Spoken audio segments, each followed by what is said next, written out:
Okay. I think we might be ready. Sorry that took a little longer than usual. Words. I had to unplug a lot of stuff from my computer to get set. And like to get my desk set up. And so, of course, nothing worked first try. But I think we're good now, so let's do this. Hello. I do have a new desk. I guess this part, it's a little L-shaped desk, so this didn't used to be here, which is fun. I have banana chips, too, because, I don't know, I wanted them. Hello. Yeah, see you, Arbol. I thought it'd be cute to put it up there, since... you know, I could put something there. Might as well put something useful. And then every time I take a hydrate, I can flip which side is showing. Actually, I like this side better. It's cute. Funny. Have to get used to the new angle. Yeah, the new angle may not be permanent. I'm testing it out. Because I have a thing. Shoop. That mounts my camera to my desk instead of to my monitor, which just gives me like more freedom with the camera angle. But the way this desk is built doesn't quite work as is. So right now I just have my thing on my monitor, which might be great. I don't know. Also, you guys can't see it, but this desk has LEDs. So yeah, I can have LEDs on my desk, but you know, that doesn't really, you can't really see those. So, I got yeah, a thing, right? Thank you for the hydrate. So yeah, I'm also still, we're playing around a little bit. We'll see where things go. I'm still working with the lighting a little bit because my one light just it's not working anymore. I don't know what happened to it. It's not even that old. It just kind of like stops playing nice, so. So I might need to like replace that if I'm gonna have any good lighting. Because right now I feel like this lighting is not very good at the moment. You know? And I'd like it to be good. So yeah, we'll see. We'll see where this goes. I could do like a desk tour. I mean, it's not all that interesting at the moment, but I think I can. Wait, give me one moment. We're gonna try to do a desk tour.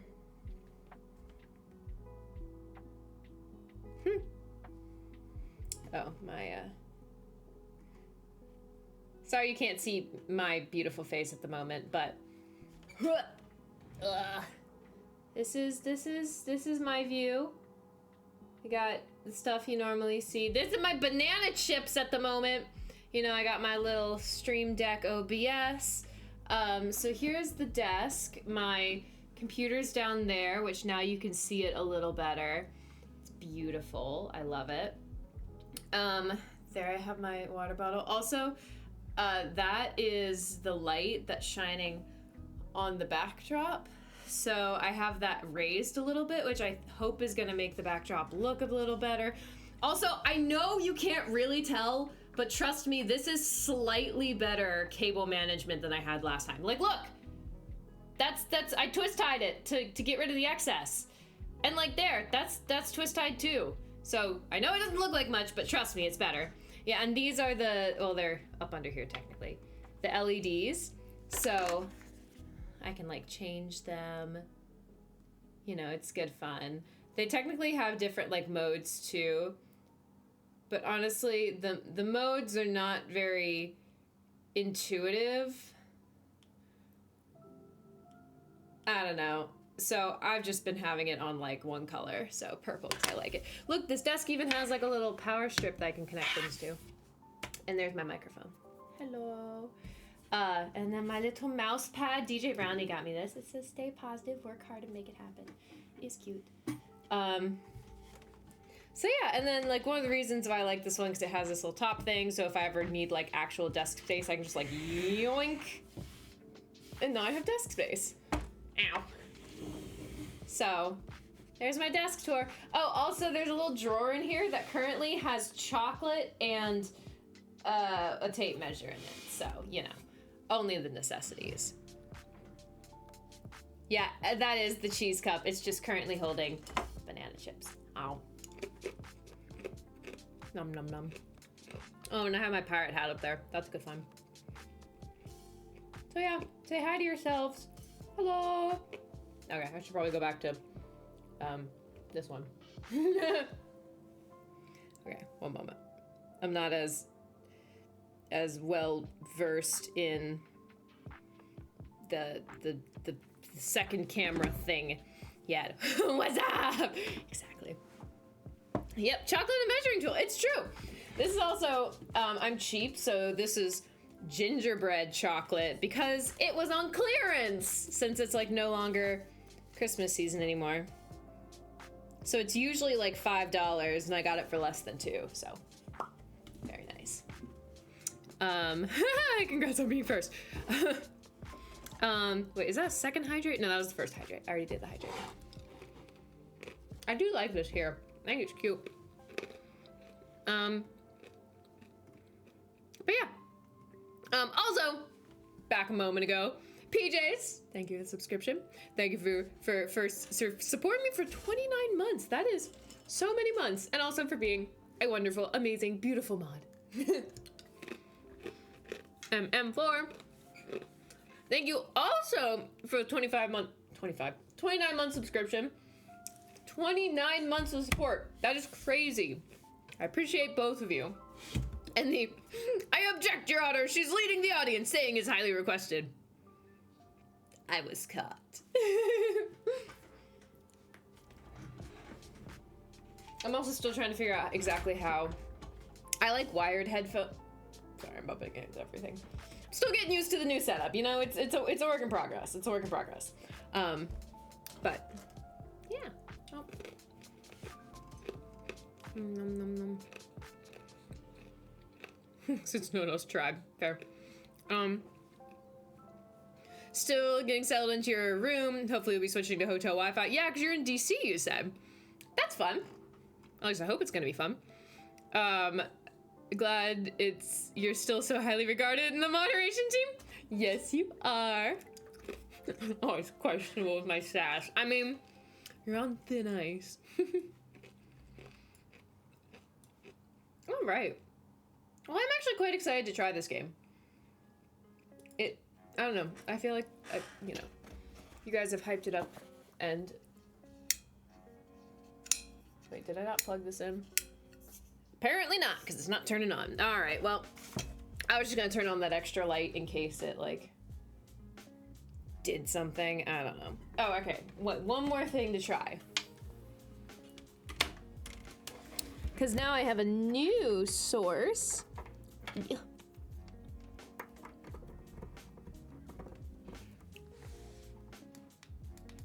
No, I think that light's toast. I plugged it into my desk because before I had been like plugging it into my other lamp, which obviously is not the most reliable source, I'm sure. But yeah, still didn't work. I think it's just fried. Okay. So at your hotel, there is like everything here. Wow. Whole Foods, Trader Joe's, Music and Arts, Popeyes. Wow. So many more restaurants and noodle place. I love noodles. Nothing better than work subsidized meals. Oh yeah. Oh yeah. Also, this sweater is new. I love it. I'm going to be posting a thing on probably TikTok about it, so. Okay. Ooh, another cute thing is, you know, I'm trying to learn Japanese because I'm going to Japan, eventually. And we learned the word for lawyer, which I forget. I never said I was good at Japanese, I just said I'm learning. So I already forget the Japanese word for lawyer, but we were learning it, and the picture they used for the Japanese word for lawyer was the picture of the guy from Phoenix Wright, Ace Attorney. I don't know if his name is Ace or if his name is Phoenix Wright, but that guy. What alphabet are you up to? Well, I feel pretty comfortable with hiragana now. I'm getting relatively comfortable with katakana, and now I'm just working on vocabulary and different conjugations. Oh. Ooh, 79 for meals? Nice. And incidents. Nom nom. Oh, one more thing about my desk. My microphone is physically farther away from me than it was at my old desk. I'm testing out the new location because it's more like out of my way. So let me know if I'm too quiet and I can, you know, work on maybe moving it to a new location where it works better. Is that fine? That's a good start. That's a good start. The other thing is I'm probably going to be, well, I don't exactly know where I'm going to look. We'll figure it out. Sound normal? Good. Okay. Good to know that that's not too much of a problem or anything. Also, out of like all the things that set up automatically when I unplugged them and plugged them back in was my microphone, which is usually the problem one. So, I don't know.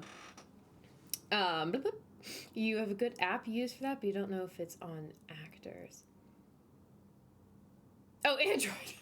I saw the correction afterwards. That makes sense. I have, the one I'm using is Renshi at the moment. I really like it, especially because it follows the textbook I'm using for my class, which is really nice. All right, let's play this game. Let's see if my computer recognizes it.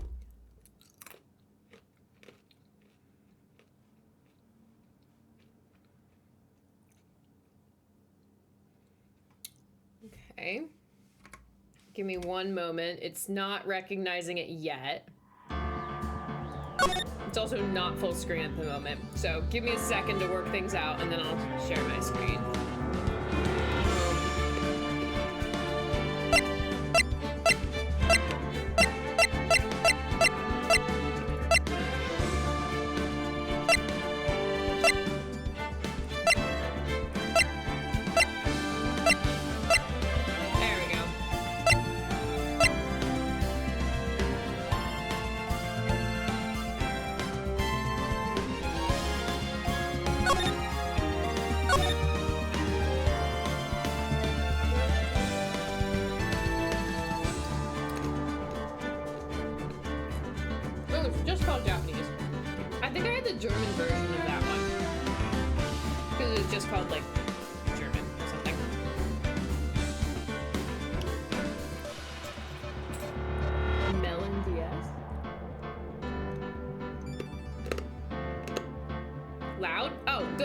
Good to know. Thank you.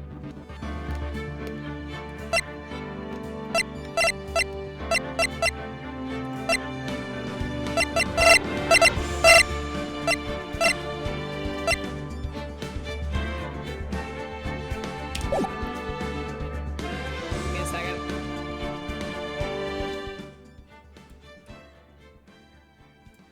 Let's go with that. There's actually no way to turn down the sound in-game, or if there is, I haven't found it. Like, I went to options. And it's... Oh, sorry, my game is doing it. Okay, there we go. Alright,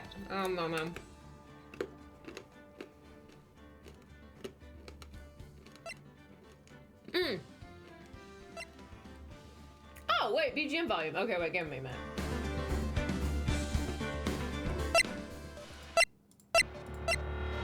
All right, let's try that. New game! Play this game. No, I want to play a different game. Actually, no, there are different games. I'm just gonna assume this is probably a good one to start with.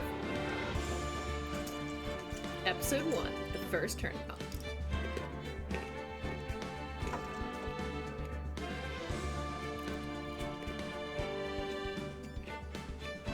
Oh, am I supposed to click something? Oh, I'm supposed to click it. Okay. I thought it was loading.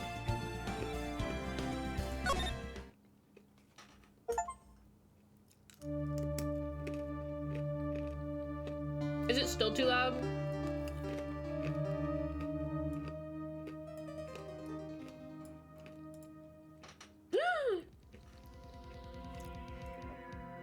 This game starts with a murder!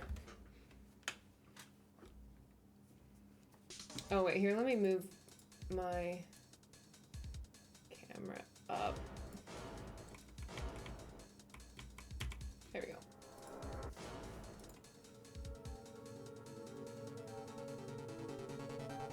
Alright, so he's framing someone.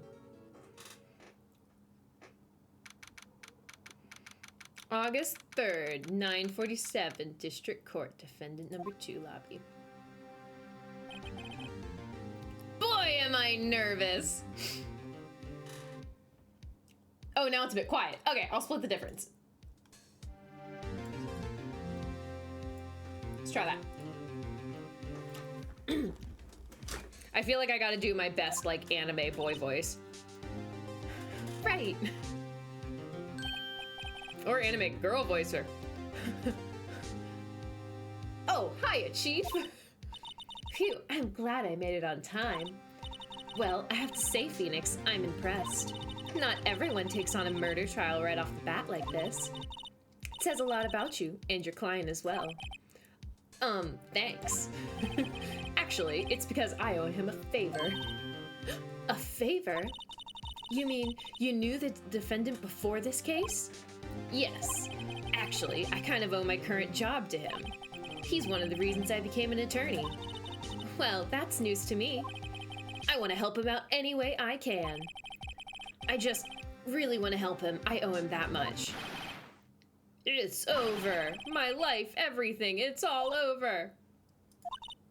Is that your client screaming over there? Yeah, it's him. Death! Despair! Oh! Ooh. No one would believe I was defendant attorney if I didn't carry this. Autopsy report. Loss of blood due to blunt trauma. Okay. I'm gonna do it. I'm gonna die. Sounds like he wants to die. Yeah.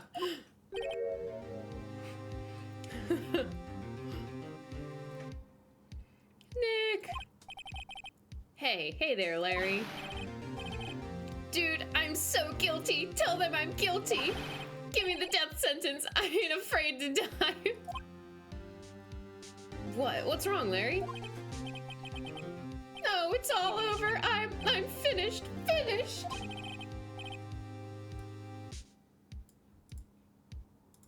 I can't live in a world without her. I can't. Who took her away from me, Nick? Who did this? Oh, Nick, you gotta tell me. Who took my baby away? The person responsible for your girlfriend's death? The newspapers say it was you. Tiny Green Hat, absolutely.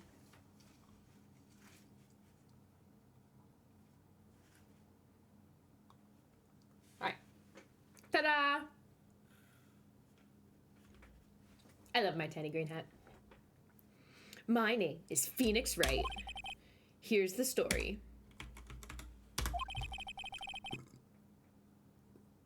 Excuse me, I had a little burp. My first case is a fairly simple one. A young woman was killed in her apartment. The guy they arrested was the unlucky sap dating her. Larry Butts, my best friend. Wait a minute, his last name is Butts. My best friend since grade school. He looks very nervous. Our school had a saying, when something smells, it's usually the butts. This poor guy. In the 23 years I've known him, it's usually been true. He has a knack for getting himself into trouble. One thing I can say, though, it's usually not his fault. He just has terrible luck. But I know better than anyone. He's a good guy at heart. That, and I owe him one, which is why I took the case to clear his name. And that's just what I'm gonna do! August 3rd, 10 a.m. District Court. Courtroom number 2. Rabble, rabble, rabble, rabble, rabble. The court is now in session for the trial of Mr. Larry Butts. The prosecution is ready, Your Honor. The, defense is ready, Your Honor. Oh, Mr. Wright, this is your first trial, is it not? Yes, Your Honor. I'm, a little nervous. Your conduct during this trial will decide the fate of your client. Murder is a serious charge. For your client's sake, I hope you can control your nerves. Thanks. Thank you, Your Honor. Mr. Wright, given the circumstances, I think we should have a test to ascertain your readiness. Yes, Your Honor. Gulp. Hands shaking, eyesight fading. The test will consist of a few simple questions. Answer them clearly and concisely. Please state the name of the defendant in this case. Larry Butts. The defendant? Well, that's Larry Butts, Your Honor. Correct. Thank you for the hydrate, crazy hobo.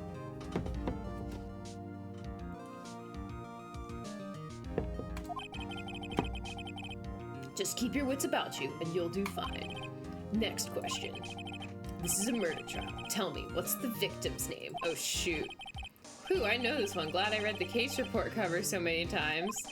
It's... Wait. Uh-oh. No. No, wait. I forgot. I'm drawing a total blank here. Phoenix, are you absolutely sure you're up to this? You don't even know the victim's name. Oh, the victim. Of course I know the victim's name. I, just forgot. Temporarily. I think I feel a migraine coming on. Look, the victim's name is listed in the court record. Just press tab to check it at any time, okay? Remember to check it often. Do it for me, please. I'm begging you. Who is the victim in this case? The victim is Cindy. Cindy Stone. The victim's name is Cindy Stone. Correct. Now tell me, what was the cause of death? She died because she was hit with a blunt object. She was struck once by a blunt object. Correct. You've answered all my questions. I see no reason why we shouldn't proceed. You seem much more relaxed, Mr. Wright. Good for you. Thank you, Your Honor. Because I don't feel relaxed, that's for sure. Well then, first, a question for the prosecution. Mr. Payne.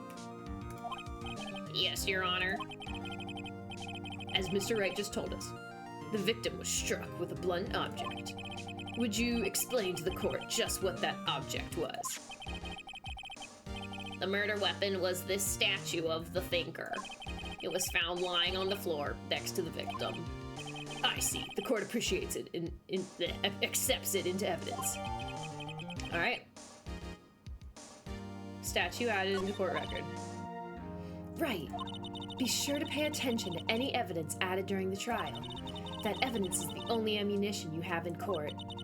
Use tab to check the court record frequently. Mr. Payne, the prosecution may call its first witness. The prosecution calls the defendant, Mr. Butts, to the stand. Chief, what do I do now? Pay attention. You don't want to miss any information that might help your client's case. You'll get your chance to respond to the prosecution later, so be ready. Let's just hope he doesn't say anything unfortunate. Uh-oh, Larry. Larry gets excited easily. This could be bad.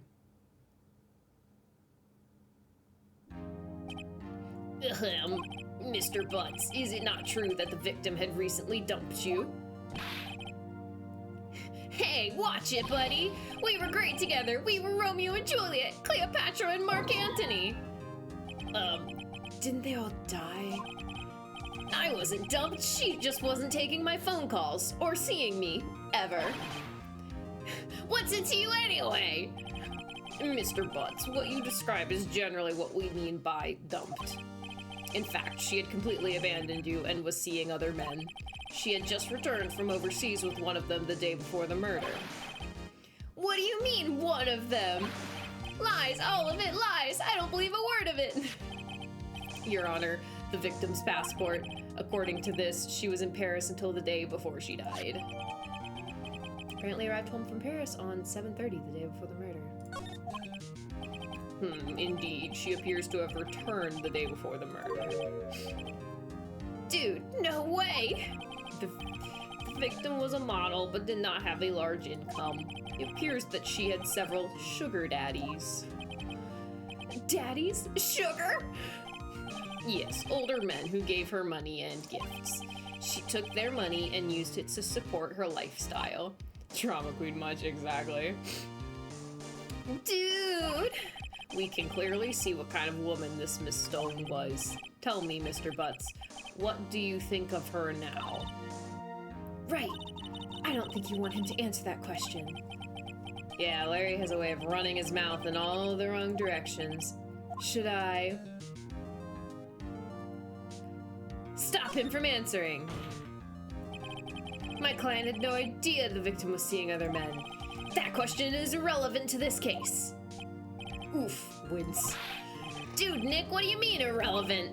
That cheating she-dog. I'm gonna die, I'm just gonna drop dead. I'm gonna get to the bottom of this. Let's continue with the trial, shall we? I believe the accused motive is clear to everyone. Yes, quite. Oh boy, this is so not looking good. Next question. You went to the victim's apartment on the day of the murder, did you not? Gulp. Well, did you or did you not? Well, maybe I did, and maybe I didn't. Uh-oh, he went. What do I do? I think he has to answer honestly. You can't just like not. I know, I'll send him a signal. Tell the truth! Yeah, I was there, I went. Order. Well, Mr. Butts. Dude, chill. She wasn't home, man, so, like, I didn't see her. Objection. Your Honor, the defendant is lying. Lying? The prosecution would like to call a witness who can prove Mr. Butts is lying. Well, that simplifies matters. Who is your witness? The man who found the victim's body just before making the gruesome discovery. He saw the defendant fleeing the scene of the crime. Robble, robble, robble, robble. Order in the court. Mr. Payne, the prosecution may call its witness. Yes, Your Honor. This is bad. On the day of the murder, my witness was selling newspapers at the victim's building. Please bring Mr. Frank Sawit to the stand. Ah, it's our murderer. Mr. Sawit, you sell newspaper subscriptions, is this correct? Oh yes, newspapers, yes. Mr. Showit, you may proceed with your testimony. Please tell the court what you saw on the day of the murder. Witness testimony. I was going door to door, selling subscriptions when I saw a man fleeing an apartment. I thought he must be in a hurry because he left the door half open behind him. Thinking it strange, I looked inside the apartment. Then I saw her lying there, a woman not moving, dead. I quailed in fright and found myself unable to go inside. I thought to call the police immediately. However, the phone in her apartment wasn't working. I went to a nearby park and found a public phone. I remember the time exactly. It was 1 p.m. The man who ran away was, without a doubt, the defendant sitting right over there. Gotta poke some holes. Larry, why didn't you tell the truth? I can't defend you against a testimony like that. Incidentally, why wasn't the phone in the victim's apartment working? Your Honor, at the time of the murder, there was a blackout in the building. Aren't phones supposed to work during a blackout? Yes, Your Honor. However, some cordless phones do not function normally. The phone that Mr. Shawit used was one of those. Your Honor, I have a record of the blackout for your perusal. Electricity to Mrs. Stone's building was out from noon to 6 p.m. on the day of the crime. Now, Mr. Wright. Yes! Yes, Your Honor. You may begin your cross-examination. Testing, is this thing on? Hello! That was so much more higher res than the 3DS version. That's awesome. Hello. Welcome back, PJs. Alright, cross-examination. Cross-examination? Your Honor? Oh, how did you get a law degree, man? How did you get a law degree? Okay, wait, 1 second. The poor lighting is bothering me. I'm gonna try to turn this up a little bit. Give me 1 second.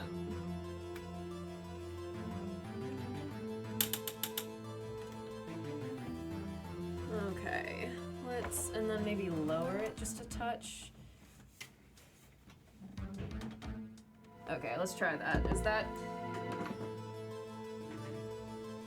Okay, not perfect, but better. It's a crisscross applesauce kind of day. So that's what we doing. All right, this is it, the real deal. What exactly am I supposed to do? Why, you exposed the lies in the testimony the witness just gave. Lies? What? He was lying? Your client is innocent, right? Then that witness must have lied in his testimony.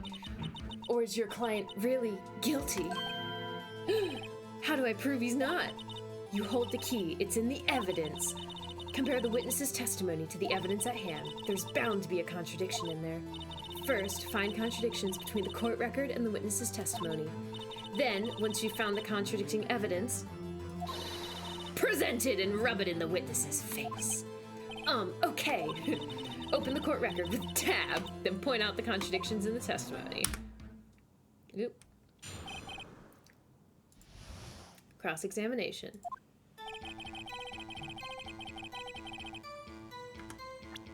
Okay, I'm gonna take a peek. Time of death somewhere between 4 to 5 p.m. Well, that's already a contradiction. Because he said that he called the police at 1 p.m. Man fleeing apartment, I thought he must be in a hurry. Thinking a stranger left inside the apartment. Lying woman, they're not moving. Cold and fright. Thought to call the police immediately, however the phone wasn't working. There it is, 1 p.m.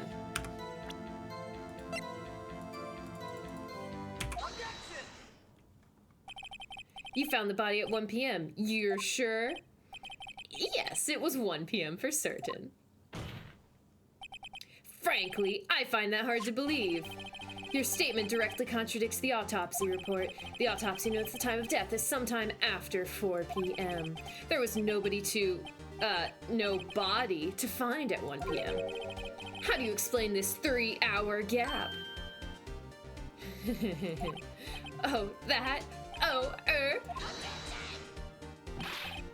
This is trivial. The witness merely forgot the time. After his testimony, I find that hard to believe. Mr. Sowit, why were you so certain that you found the body at 1 p.m.? Gee, that's a really good question. Great job, Wright. Way to put him on the spot. That's all you have to do. Point out the contradictions. Lies always beget more lies. See through one, and their whole story falls apart. This is fun. I like this game. Wait, I remember now. Would you care to give your testimony again? All right, here we go. Part 2, different testimony. Time of discovery. Okay, so this is the testimony. You see, when I found the body, I heard the time.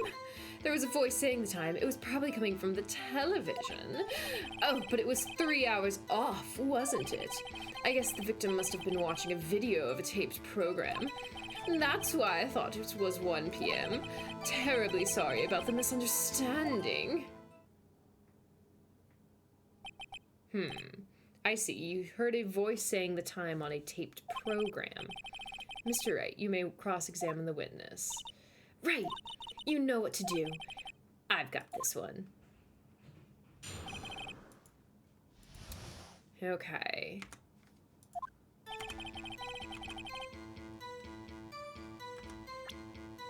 Okay.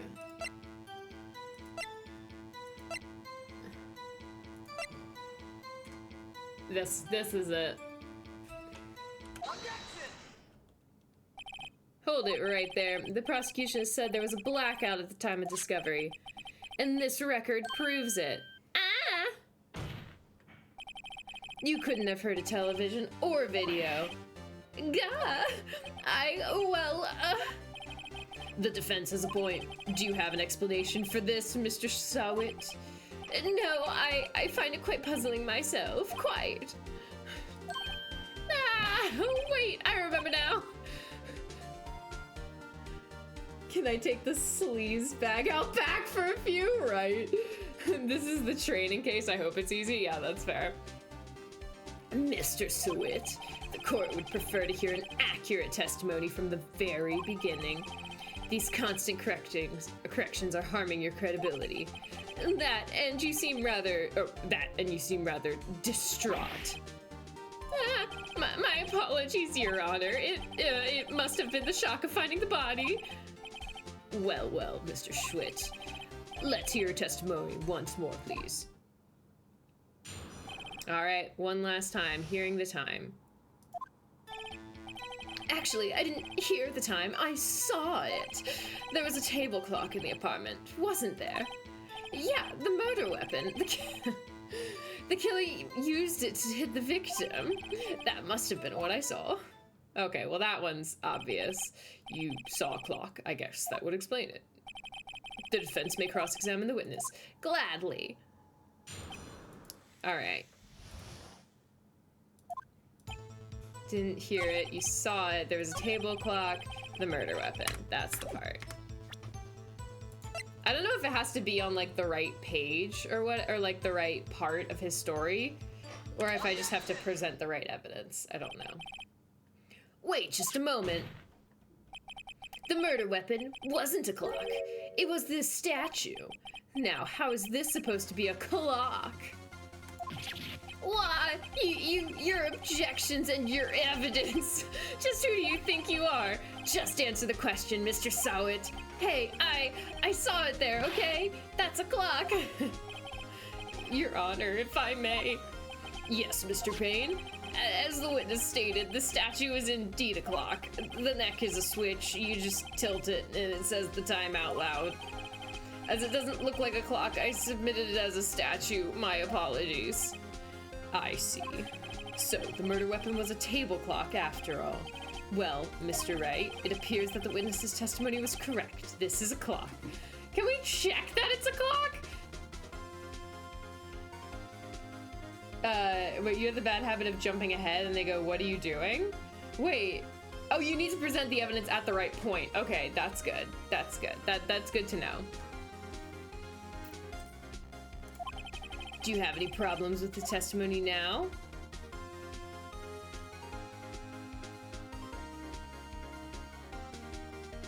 I mean, yeah, it's still saying the wrong time. Gaping hole in the witness's head. The only way he could have known the weapon was a clock is to hold it in his hand. Oh, that works too. I didn't actually think of that part. Yet the witness testified that he never entered the apartment. Clearly a contradiction. Indeed. The witness knew it was a clock because he went into the apartment. You're lying. You were inside the apartment on the day of the murder. Oh yeah? Prove it. Prove I went in there. I'll do better than that. I'll prove you're the one who killed her. You struck her with the clock, and the shock of the blows triggered the clock's voice. That was the sound you heard.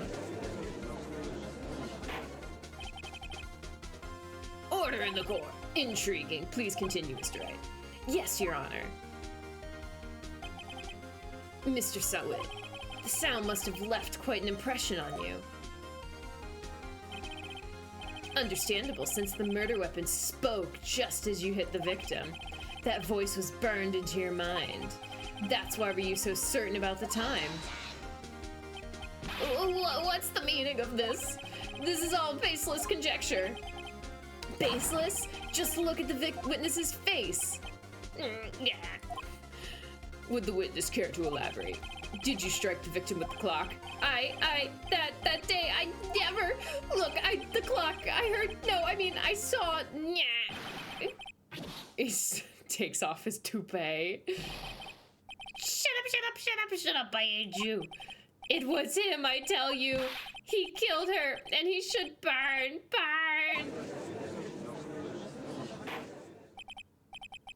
Order in the court, I say.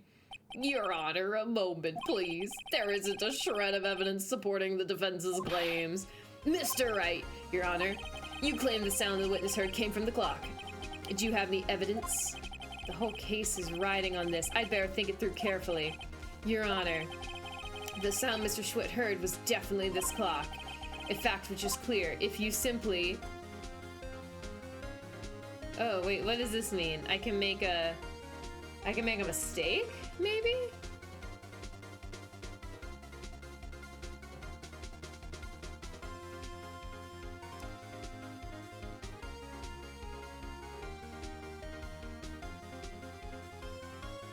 I would think just try it. Does that mean I did make a mistake or I can? Oh, if it gets to 0, you lose. Let's sound the clock now, here in this court. Your Honor, may I have the clock? I ask the court to listen very carefully.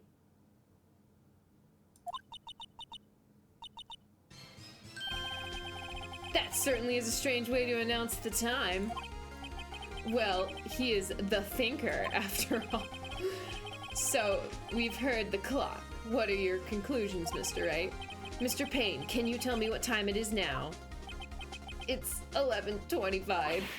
Ag! As you can see, this clock is exactly 3 hours slow. Precisely the discrepancy between what Mr. Schott heard and the actual time of death. So, Mr. Schawit, try to talk your way out of this one. You forgot one thing. Uh-oh, what's he talking about now? While it may seem like the clock is running 3 hours slow, it proves nothing. How did you know it was running 3 hours slow on the day of the murder? If you can't prove that, you don't have a case. He's right. How am I going to prove that? I was so close. Mr. Wright, it seems you lack the critical evidence to support your claim. Yes, Your Honor. This means I cannot let you indict the witness. Unfortunately, this ends the cross-examination of Mr. Frank Switt. I come all the way down here to testify, and look what happens. You treat me like a criminal. A criminal! You lawyers are all slime. Grr, I almost had him. Sorry, Larry. I failed you. There's nothing I can do about it now. Not so fast, Mr. Switt. Chief. Listen up, Wright. Don't throw this one away. Not like this. Think. But, Chief, it's over. I can't prove the clock was slow the day of the murder. Nobody can prove that. Well, yes. But that doesn't mean you can't still win. Try thinking out of the box. Don't waste time doubting the facts. Assume the clock was 3 hours slow and think through it. Ask yourself, why was the clock 3 hours slow? Figure out the reason and you'll have your proof. Right. Can you think of a reason as to why the clock would be 3 hours slow? Yeah, probably wait, let me check my court order. Probably because the power outage. Wait, why would it be 3 hours? No. Aha! Paris! Yes. Wait, maybe I can prove it. You must have evidence somewhere that can prove it, right? Find it and let them have it. Well, Mr. Wright, you say the clock was already running slow on the day of the murder. Have you found evidence to support this claim? Of course. There's a piece of evidence in the court record that can prove my claim beyond a doubt. Ha! Tough words. Let's see you pull this one off. Let's see this evidence that proves why the clock was running slow. Passport! Take that! The victim had just returned home from abroad the day before the murder. As we all know, the time difference between here and Paris is 9 hours. When it's 4 p.m. here, it's 1 a.m. the next day there. The clock wasn't 3 hours slow, it was 9 hours fast. The victim hadn't reset her clock since returning home. That's why the time you heard when you struck her dead in her apartment was wrong. Proof enough for you, Mr. Swit, or should I say, Mr. Did It. Yeah. Oh, he just died. All right. That's cool, you know. Order, order, I say. Well, we have another murder. Well, this case has certainly turned out differently than we all expected. Mr. Payne, your witness. He was arrested and has been taken away, Your Honor. Very well, Mr. Oh, I thought he just died. Yes, Your Honor. I have to say, I'm impressed. I don't think I've ever seen someone complete a defense so quickly and find the true culprit at the same time. Thank you, Your Honor. At this point, this is only a formality, but this court finds the defendant, Mr. Larry Butts, not guilty. Yay! And with that, the court is adjourned. Yay! I did it! I did my first case. Turns out that Frank Swit was a common burglar. He posed as a newspaper salesman to check and see when people were out of the house. That day, when Larry went to her apartment, the victim wasn't home. After he left, Mr. Swit let himself in to do his dirty work. While he was searching her place, the victim returned. Flustered, Mr. Swit grabbed the nearest blunt object he could find and killed her.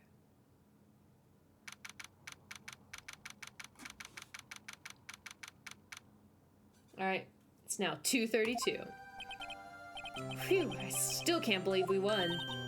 Right, good job in there. Congratulations. Thanks, Chief. I owe it all to you. Not at all, not at all. You fought your own battles in there. It's been a while since I've seen a trial end on such a satisfying note. I've never seen the Chief looking this happy. Dun, dun, dun. If she's this glad, imagine how Larry must feel. My life is over. Larry, you're supposed to be happy. What's wrong now? Aw, Nick. Don't worry about me. I'll be dead and gone soon. Good. Wait, no, I mean bad. Bad, bad, bad. Larry, you're innocent. The case is closed. But my Cindy Windy's gone, man. Gone forever. Larry, she was a... Nah, never mind. Congratulations, Harry. Harry? Yes, you. I can practically see the headlines now. Harry Butts, innocent. Thanks. I really owe you one. I won't forget this, ever. Let's celebrate. Dinner, movie, my treat. Oh, no, I couldn't. Hey, I was the one who got you off the hook. Oh, hey. Here, take this. It's a present. A present? For me? Wait, wasn't this the evidence that... Actually, I made this clock for her. I made one for her and one for me. Really? You had made this? Well, thank you. I'll keep it as a memento. Yo, Nick, can you believe it? I was so into that chick. And she was just playing me for a fool. Don't that make you just want to cry? Larry... Are you so sure? Excuse me? I think she's thought quite a lot of you, in her own way. Nah, you don't gotta sympathize with me, it's okay? Oh, I'm not just sympathizing, really. Isn't that right, Wright? Don't you have something to show your friend? Something that proves how she felt about him? Huh? Oh, yeah, right. What the heck is she talking about?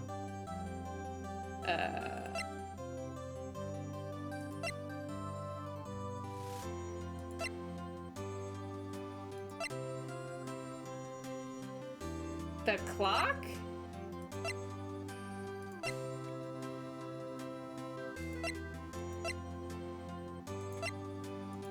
I don't actually know. Check this out, Larry. Proof positive you weren't just some chump to her. Huh? What about that clock? This is the clock you made for her, Larry, and she took it with her when she traveled. Whatever, she probably just needed a clock, that's all. You think so? It's a pretty heavy clock to take traveling. Aw, that's cute. Well, make it what you will. Hey, Nick, I'm glad I asked you to be my lawyer. Really, I am. Thanks. Hope that made him feel a little better. Right? I hope you see the importance of evidence now. Also, hopefully you realize things change depending on how you look at them. People, too. We never really know if our clients are guilty or innocent. All we can do is believe in them. And in order to believe in them, you have to believe in yourself. Right? Macaroni! Thank you for the subscription! Ooh, 2-month streak for a total of 19 months. That is fabulous! Thank you so much. And welcome in. It's been a minute since I've seen you in chat. How's it going? Listen, learn, grow strong. Never let go of what you believe. We're playing some Phoenix Wright Ace Attorney, by the way. Well, I think our work here is done. Shall we be off? Yeah, I guess so. Say, how about dinner? On me. We'll drink a toast to the innocent butts. Yeah! Oh, speaking of Harry, you were saying part of why you became a lawyer was because of him. Yeah, part at least. You'll have to tell me more about it sometime. Maybe over drinks. Ah, she's flirting. Needed dopamine and knew you'd get it if you shared yourself. Oh, well, here's some dopamine for you. Wait, I'm gonna send you dopamine in chat. Dopamine. And see, look, it'll pop up on the screen and it'll be cute.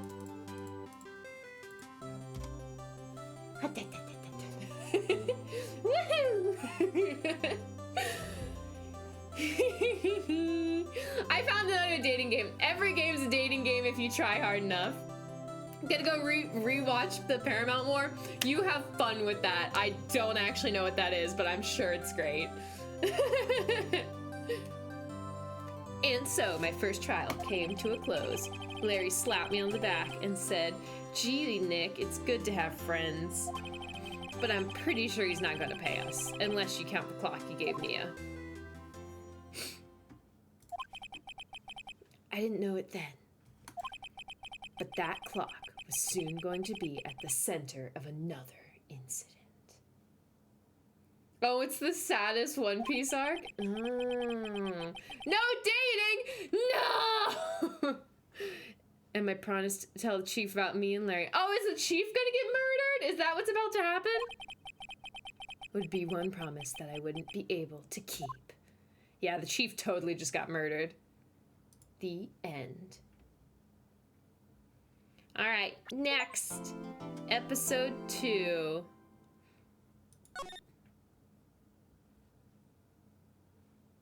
Yes. Boop, boop.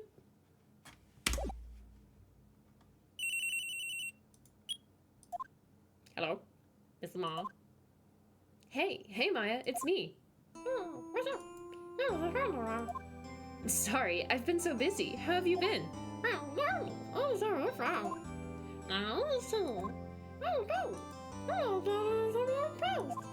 That's good to hear. Actually, I'm calling because I have a favor to ask. Sharp as always.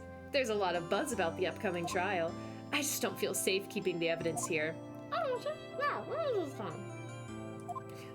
It's a clock.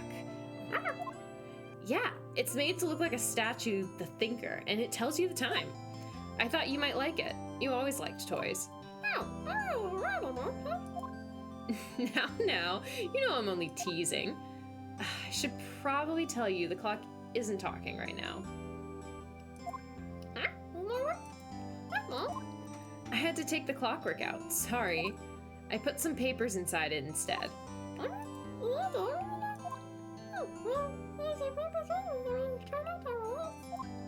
Can you come by the office tonight? Say 9 to pick it up. I'll be in a pre-trial meeting until then.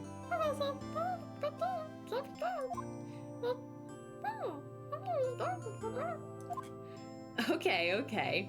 We'll hit the usual joint. Yep, I'll be waiting. That was fun. I'm doing that for every phone call now.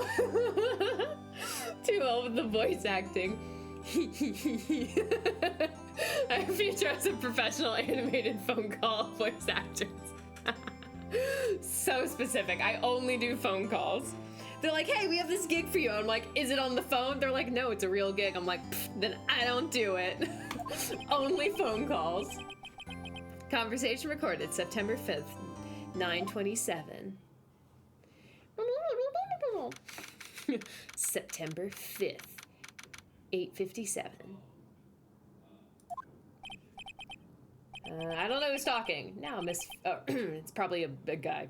Now, Miss Faye, I'll take what's mine. The papers. I'm sorry, but I can't give you what I don't have. Miss Faye, you are a poor liar. Why, I see it right over there. That must be the thinker that swallowed those papers. How could you know? You are not cogniferous? Oops. I should have been more careful. My dear Miss Faye, I'm so very sorry. But I am afraid I must ask for one more thing. Your eternal silence. Farewell, Miss Faye.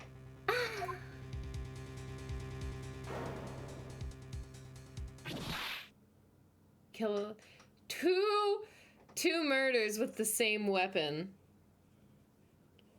Red, white, blue. America.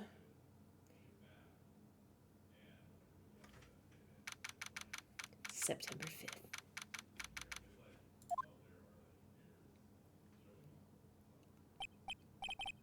Uh-oh, I'm late. Huh? That's strange. Guess the chief left without me. America! She said her sister was coming over, so we should all go out for dinner. What's that smell? Blood? Mia! Maybe she's in her office. Examine? Ooh. I smell blood. That can't be good. I have to check and see if Mia's and the chief's okay. Oh, wait. Are there other things I can...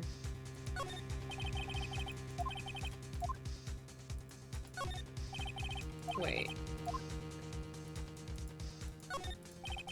I'm a little confused.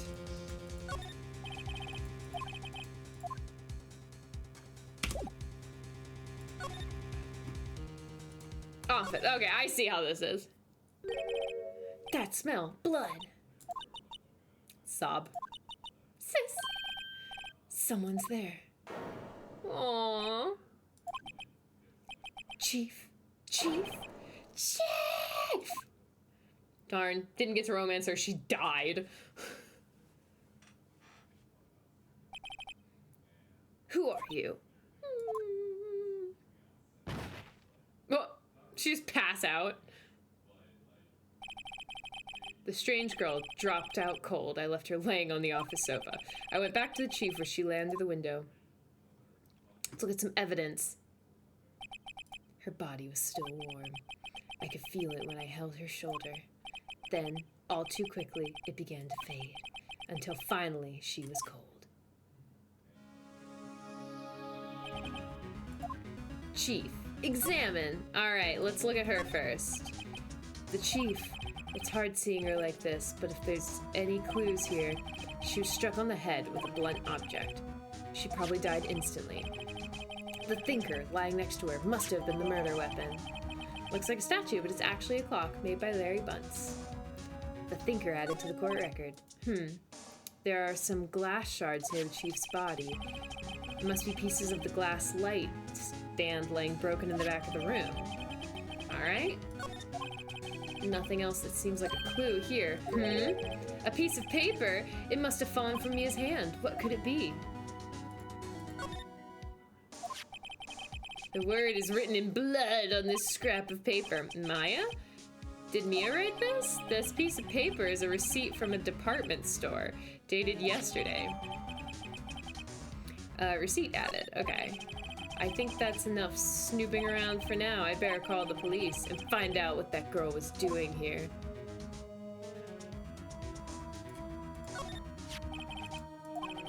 They seem to be their main glass light stand.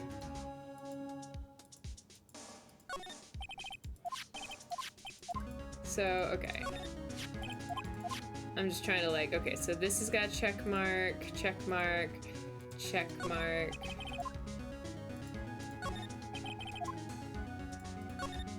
Ooh, the chief's chair. A simple functional design. Feels pretty good to sit in, too. Ooh, window. There's a large building right across from the office. The Gatewater Hotel, a nice luxurious place.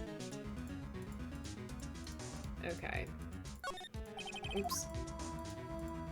So yellow means it's a clue.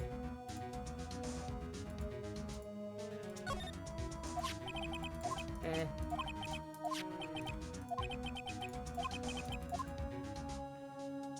Okay. Wait, slide. Oh! Fanco ledger book. Everything is written in the chief's ultra neat handwriting. Small office, but makes a good bit of money. Right! I'd better call the police. That's funny. A few of the screws on the receiver are missing. It looks like someone was halfway through taking it apart. Please, please, come quick. What was that? Someone screaming from outside the window? Ah! She's staring right at me. She's holding a phone in her hand.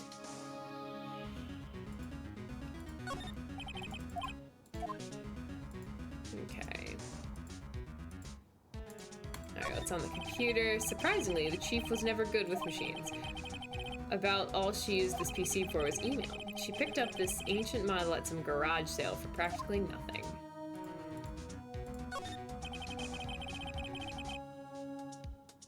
The clues are blue? I'm gonna have too much time in this game? Yeah. The chief's important documents are packed in here. On the DS, you just have to keep poking at things until something happened. Oh, yeah, that's a lot more difficult. This is where she filed her case records and rulings. Oh, and I can click and hold and, like, scan around the room.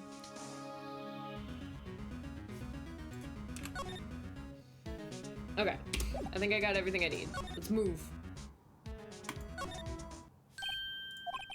That girl just now, where did she go? I put her right there on that sofa. Uh-oh, I hope she didn't run on me. Oops, she's right here. Yipes! Don't scare me like that. Excuse me, but who are you? It's okay, I work here. Maya. Maya Faye. Maya? Faye? Maya? Maya? So Mia was writing this girl's name. Maybe I should show her the receipt. I never thought there'd be a use for evidence like this outside of the courtroom. They're not blue, but what if they were? They would be Blue's Clues! No nice magnifier lens. Yeah, that part makes it so much easier. So I want to examine first. Make sure I didn't miss anything. Reception desk, usually sit here. Oops. A small writing desk cluttered with office supplies. Couldn't cram more legal books here even if you wanted to. Few can gaze upon the shelves without feeling insignificant.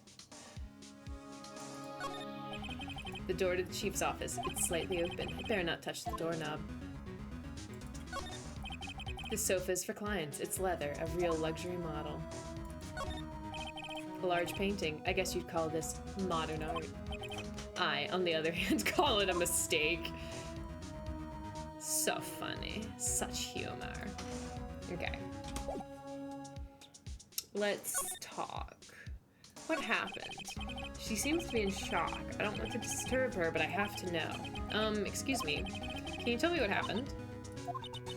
I came in, the room was dark, and sis, so she was already dead. You and the chief? So you're the chief's sister. I'm her younger sister. And you were here visiting this late at night? Yes, she said she wanted me to keep some evidence for her. Evidence? Yes, it was that clock. It was the thinker. Okay, let's present the evidence.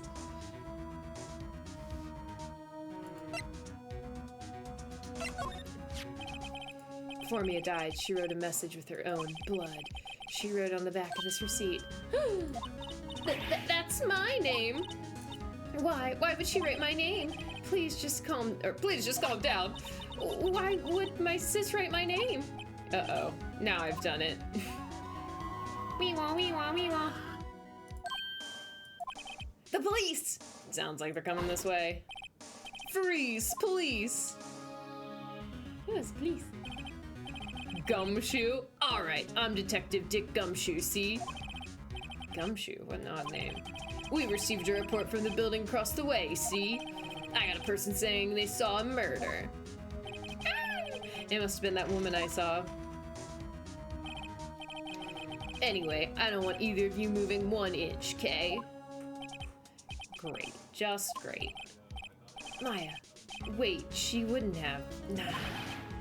Whoa! Excuse me. Ah! This word Maya here mean anything to you? That's my name. What? The victim drew this here note in her own blood, see? With her dying breath, she wrote down the killer's name.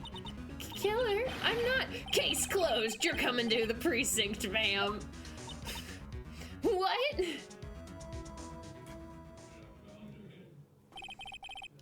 Mia's younger sister, Maya, was arrested on the spot. I was taken in for questioning and didn't get out until the next morning. My eyes were heavy, but I couldn't sleep. I sat around, waiting for the visiting hours to begin at the detention center. I had to talk to Maya as soon as possible. Yeah, what exactly? Just sounds like a gung-ho, like, detective. They have poor Maya locked up like a criminal. Aww. Oh, it's you, the lawyer. Good morning. Good morning. She looks so tired. When you say you're gonna play 5 more minutes of Baldur's Gate 3 and then suddenly it's an hour later. I mean, I don't play Baldur's Gate 3 at the moment, but like, I feel that in general. Are you gonna be my attorney? Well, that's what I wanted to talk to you about. I'm gonna say it's up to you.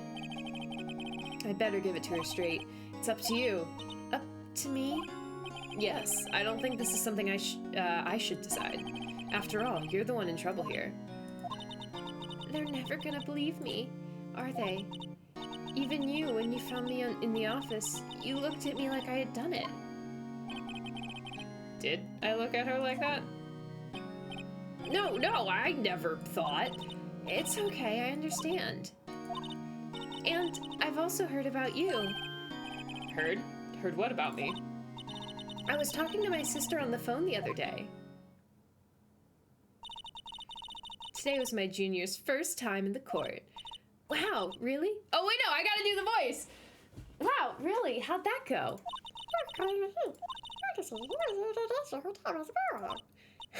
So he crashed and burned?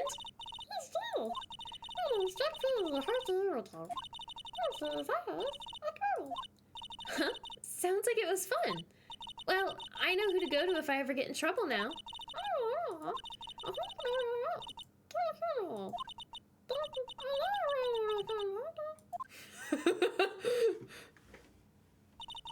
That's what she said. I'm sorry. I didn't mean to insult you. No, it's okay. It's true, I guess. But at the same time, I just can't sit by and watch. When I think of the person who did this to Mia... I know. Alright, let's examine first. Smile for the camera. What's she doing? This guard monitors the visitor's room. He hasn't moved an inch. A real pro. Okay.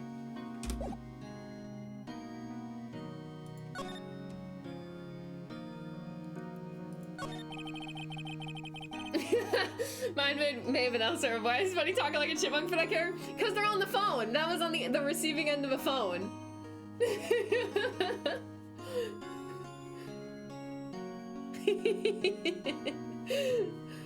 It was a choice. There's something I've been wanting to ask you. Yeah? What's with that outfit? Oh, this? This is what all acolytes wear. It's my uniform, you could say. Acolytes? Like people in religious training? What is it you do? Oh, it's nothing strange, really. I'm a spirit medium in training. Oh, okay. That actually makes sense. Yes. Spirit medium? I'm pretty sure that qualifies as strange. Day of the crime. Could you tell me about the day of the murder? Yes. Let's see. That morning, I got a call from my sister. She wanted me to hold on to a piece of evidence for an upcoming trial. Evidence? Yes, that clock shaped like the thinker. The one Larry made. How could that have been evidence in a case? Right. She said something about that. I remember. Do you want to hear it in her own voice? Her own voice? Yes. I'm pretty sure our conversation is on my cell phone. You recorded it? Yeah, I forgot how to delete those things. Your cell phone. So, you say you have a conversation with your sister on your cell phone. Let's hear it. Right. Oh, I just remembered that detective took my cell phone. Sorry. Oh, right, of course.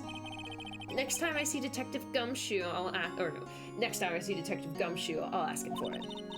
I'll write you a note so you don't forget, okay? Sure, thanks. Maya's memo, a conversation I had with my sister, is recorded on my cell phone.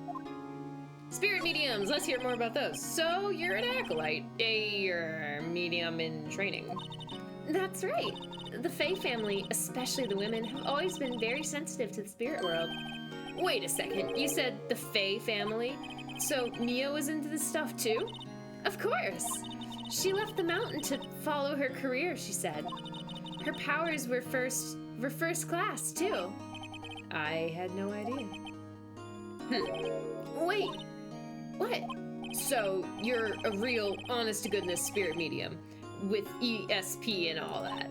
Yes, in training. Well, can't you contact me as spirit then? We could just ask her who killed her. I'm sorry. I'm still in training. I couldn't do something on that level. I thought that would be too easy. Something in the matter? I was wondering, could I ask you a favor? This is the address of a famous lawyer. My sister gave me this a long time ago. She said if I was ever in trouble, I should call him. And, well, I'm in trouble. Do you think you could go ask him to represent me? Aw, she's not gonna have me? Sure, why not? I'll go ask. Thank you so much. I have no one else to turn to. You have me. I said you could decide. Say, what about your parents? Aww. I see. Don't worry, leave it to me. Thank you. The trial's tomorrow at 10. What? Tomorrow? Tomorrow. What if this guy refuses?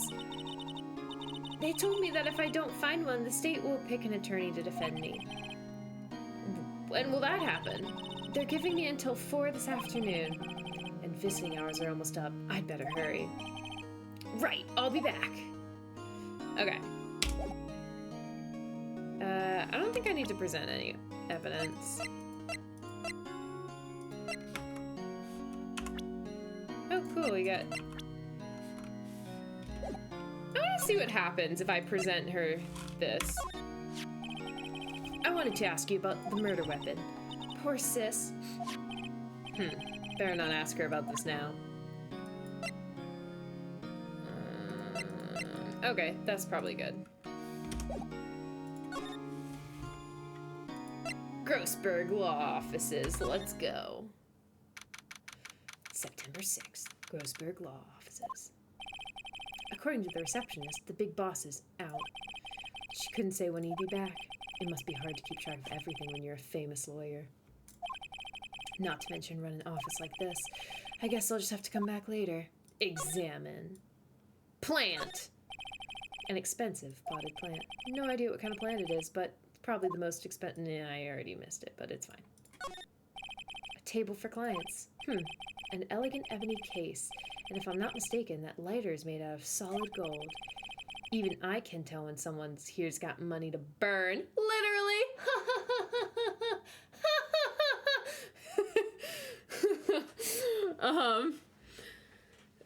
You know, they turned this into an anime and a really decent Japanese live action movie. Really? And they aren't as good as the game? Oh, that's fair. Yeah, I thought I saw this as an anime. This is like a manga with music, point and click adventure. Also, hello, Terrell Homicide. That's a fun name. I like it. Tyrell? But that's fun. I did not know they turned this into an anime and an action movie, a live action movie, not an action movie. Picture. You love the game so much. This is my first time playing them, so I'm excited. By PJ's recommendation, of course. That painting has been bugging me ever since I stepped in here. The oil paint is so thick, it's practically giving me a stuffed nose. I'm sure the price is nothing to sneeze at either, for that matter. The expensive-looking mahogany bookshelves filled with expensive-looking books. Funny. They don't look like they've ever been read. Desk. A solid mahogany desk. The wood's been polished to a deep luster.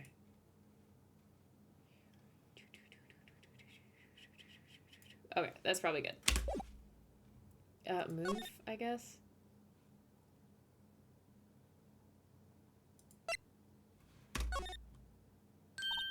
Hey!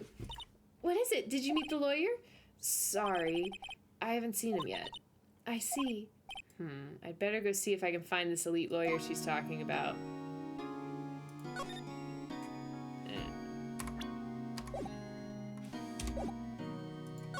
Okay. Going back to my office. The office is filled with police officers. They're all busily searching for clues. Hey, you there! This is a crime scene, pal. No trespassing. Sorry, don't I know you from somewhere? Wait, you're that Butts guy, aren't you? No, Phoenix Wright. How could anyone mistake me for Larry? The music is amazing. I love it. I guess they got the wrong name, Mr. Wright. Sorry about that. That Butts guy, he was a killer, and you're no killer, right? He was proven innocent. Right. And you were Detective Gumshoe. Gumshoe, wasn't it? Dick Gumshoe? Right, at your service. Hang on, that's Detective Gumshoe to you, pal. Anyway, get the name right. And don't go calling me Dick. Hey, Dick, get over here. Yes, sir? Be right there. You're her lawyer, right, pal? If you've got business here, you'd better do it quick. Whew, he thinks I'm Maya's lawyer. Examine.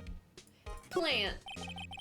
Mia's favorite potted plant. I remember it had this bizarre name no one could ever remember. Cordyline stricta, pal. Who was that? The sky is blue, and so am I. There's that hotel right across the way. Mia's desk. Perfectly clean, as always. The only thing it's missing is Mia. The best soundtracks in video game history. You got the orchestral soundtrack imported from Japan. I love that. There's a horrendous amount of legal books here. Scarier still is that Mia probably read all of these. An old movie poster. Apparently, this was the first movie that made Mia cry when she saw it. I'll have to check it out one of these days.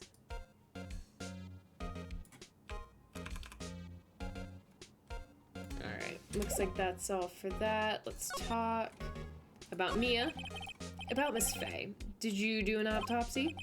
You want to know the result? Now don't you look at me like that, pal. It's no use. She might have been your boss, but that doesn't mean you get any special treatment. All right. You can see the report, but that's all. All right, cool. We got the autopsy. Time of death, 9 p.m. Single blunt force trauma. Death was instantaneous. Maya.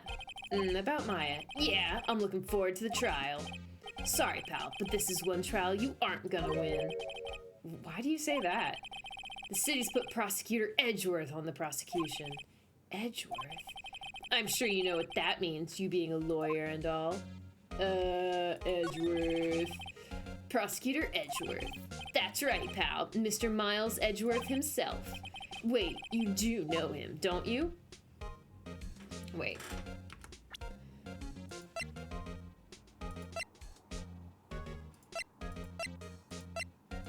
Where's the piece of paper that tells me where? Okay. Of course not. Never heard of him. Whoa, and you call yourself a lawyer, pal? About 4 years ago, this Edgeworth guy became a prosecutor at age 20. Everyone says he's a genius. Surprised you don't know him. Of course I know him. I was just playing dumb. He's a cold, heartless machine who will do anything to get a guilty verdict. There are rumors of back alley deals and forged evidence. All I know for sure is that Edgeworth hates crimes with an almost abnormal passion. I never imagined I'd be facing him so soon. All right.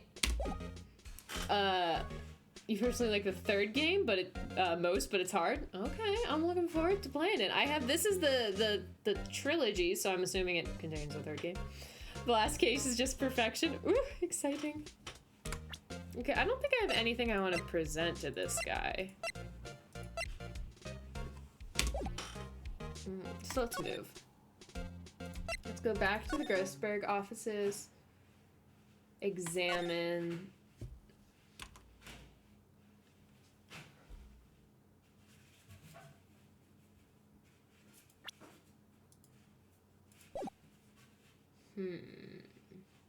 Justice for All and Trials and Tribulations. What, am I playing any of those at the moment? Second game, your favorite? Okay. Oh, thank you for the hydrate, crazy hobo.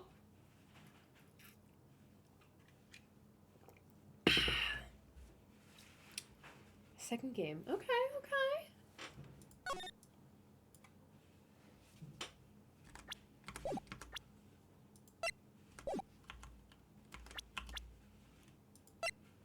Miles Edgeworth, a gifted prosecutor and a ruthless man who'd do anything to get a guilty verdict. Wow, she's 10 years younger.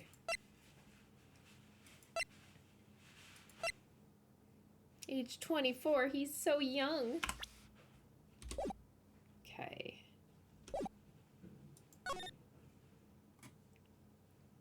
Posture check, absolutely. I was having very bad posture too, so that was a well-timed posture check. It introduces Franziska von Karma. That sounds like an amazing name. But like as the series goes on, you get to see much more of these characters. You love them all. That is fair. Alright, I think I gotta go back to the detention center.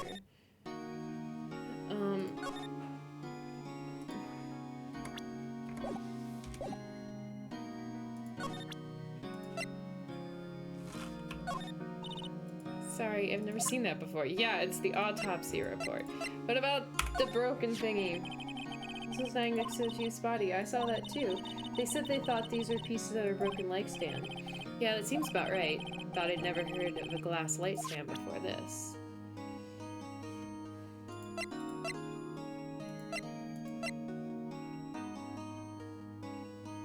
Oh wait, maybe I need to give the memo to the guy. Oops, I accidentally took a screenshot. I think I need to give the memo to this guy. I think that's what I'm supposed to do. I was wondering, did you see Maya Faye's cell phone? Oh, that? I have that. Do you think you could give it back? Sure. I mean, wait a second, pal. Tricky lawyer. Uh-oh, he's on to me.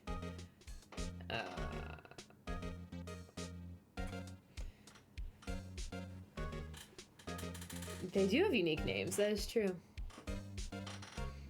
As the series goes on... Oh, you think the second is your least favorite, but the final case on that one is so good. It is 90% why you like it is the very last case. Okay, we're gonna talk about Franziska, but probably shouldn't say anything for the streamer's sake. Yeah, that would be, no spoilers would be appreciated. Okay, let's be shifty. Okay, I can't be straight with this guy, but what should I tell him? Something the matter. Oh, no, that carrying strap on the cell phone. This? It says the Steel Samurai, warrior of Neo-Old Tokyo. Steel Samurai? That action hero on TV? Yeah, you see that strap is a collector's item. She was worried it might get lost if it went down to the precinct. That? What she said? That was a terrible lie. Yes. Okay, pal. I wrote down all the numbers she called anyway. Here you go. I think I was gonna be able to get it either way. It seems you didn't notice the recorded conversation. My cell phone received from Detective Gumshoe. Check the court record to hear the recorded conversation. I guess I've asked all the questions I need to. You all done, pal? Yes, thank you. I'll be headed out now. Oh, wait, one more thing I wanted to mention to you. I don't suppose you're planning on talking to that witness. Anyway, you'd better not. No influencing the witness with your lawyerly ways, pal. Yeah, overall, Trials and Tribulations is probably your favorite of the original trilogy? Okay. Pickleball. Because coffee. Ooh. Oh, I'm excited to see what that means once I get there. Come to think of it, I'd completely forgotten about her. The witness? Yeah, Miss April May. April May. They all have such funny names. Sorry about this, but I can't tell you anything about her. Well, you just told me her name. Miss May, huh? So you've sent her home already, then? Aha! You're trying to tell your lawyerly tricks on me now. She's not going outside her room until the trial. So she's still in the hotel across the way. I guess I should know better than to try to get a detective to leak information. You got that right, pal. That's cute. It's just the perfect finale. Ooh, I'm excited. Time to pay Miss May a visit. Okay, check. Oh, I see. It's not actually a scroll, it's just a, again, what's it this time? The thinker, okay, yeah, so we've already, this is what we saw. Alright, let's move. Let's go to Gatewater Hotel. Pretty much is Apollo Justice is more like a successor of that sort. I have not finished the most recent one, or the weird other country one, the Spirits game. Okay. Had a lot of trouble getting to that one. That's fair. Sometimes spin-offs aren't as good. Well, hello there, handsome. Hi. Smooth, right? Real smooth. You're the lawyer, aren't you? The detective told me. He said, don't you say nothing to that lawyer, pal. Memo to self. Thank Detective Gumshoe for making my job harder. Gee, this is all like something out of a movie. It's all so exciting, I can hardly contain myself. Let me go freshen up so I can look the part of beautiful eyewitness. I pity the lawyer that has to cross-examine this one. Let's examine first. What is this? There's a screwdriver stuck in this drawer. You mean like the screwdriver used to try to take apart the phone? I wonder what's inside. Let's take a look. Hey! Hey! What are you doing? No touching! Ooh, bad boy. You really shouldn't pry around in other people's rooms now. You wouldn't want to make me upset, would you? Upset? I thought she was going to explode for a second there. I wonder what could be inside that drawer. Let's do more examining. Alright, so can I look in the drawer again? Wonder what's inside. Maybe later. Okay. The flowers are fake, as expected. I know sunflowers and tulips, but that's about the extent of my floral knowledge. Ah, a still scene painting. Wait, should that be still life? Whatever, one of those is hanging on the wall. Champagne. The late summer sunlight streams through the window. There's the Fay & Co. Law Office building, of course. You can see in the inside of the room pretty clearly from here. I think it would be a little difficult to recognize a face from this distance, though. Table. A bottle and 2 glasses are on the table. Somebody must be staying with her. A simple bed. It's been recently made. Nothing eye-catching here. Okay. Oops, wrong button. Why is she just like standing like this?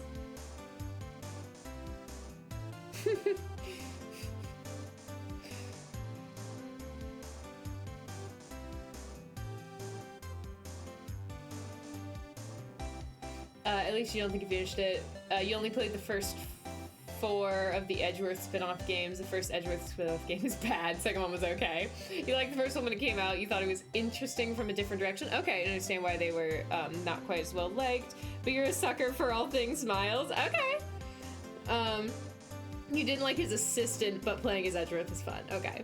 Bunny has not met Miles, so I'm not saying more, but your money is she will fall in love. Oh, it's so easy. Nya. Like, designed to push her bosoms up. Yeah, exactly. Alright, let's talk to her. What you witnessed. Do you think you could tell me something? I need you to describe what you observed at the time of the incident. Oh, observe? Incident? You sound like a lawyer in the movies. I like a man with big vocabulary. Gulp. Better not encourage her. You know that thing that happened the other day? The bad thing? What did you see? When it happened? I don't suppose you could tell me about it, pretty please. Let me see. Well, dream on. If you want to know, you'll just have to come to the court tomorrow, Mr. Lawyer. Oh, boy. Permanent elbow test? Could you just... Who are you, exactly? Oh, Mr. Lawyer, are you hitting on me? No. Hey, I'm just doing my job here. Dang, you know you're cute when you blush. Believe me, this is the first time in my life I've ever blushed this much. Right, can you just tell me what it is you do? Well, no. And you had your little hopes up, didn't you? Oh boy. Alright, nobody's just not gonna tell me. I see there are 2 glasses on the table. Is somebody staying here with you? Ooh, what amazing powers of observation! You must be one of those famous detectives like on television. Oh, no. Oh, no, not me. I'm just a lawyer. Say, Mr. Big Detective, why don't you go look for clues in the garbage? Miss May doesn't like nosy little lawyers. Oh, boy. Alright, so she's very unhelpful. I don't think there's anything I want to present to her.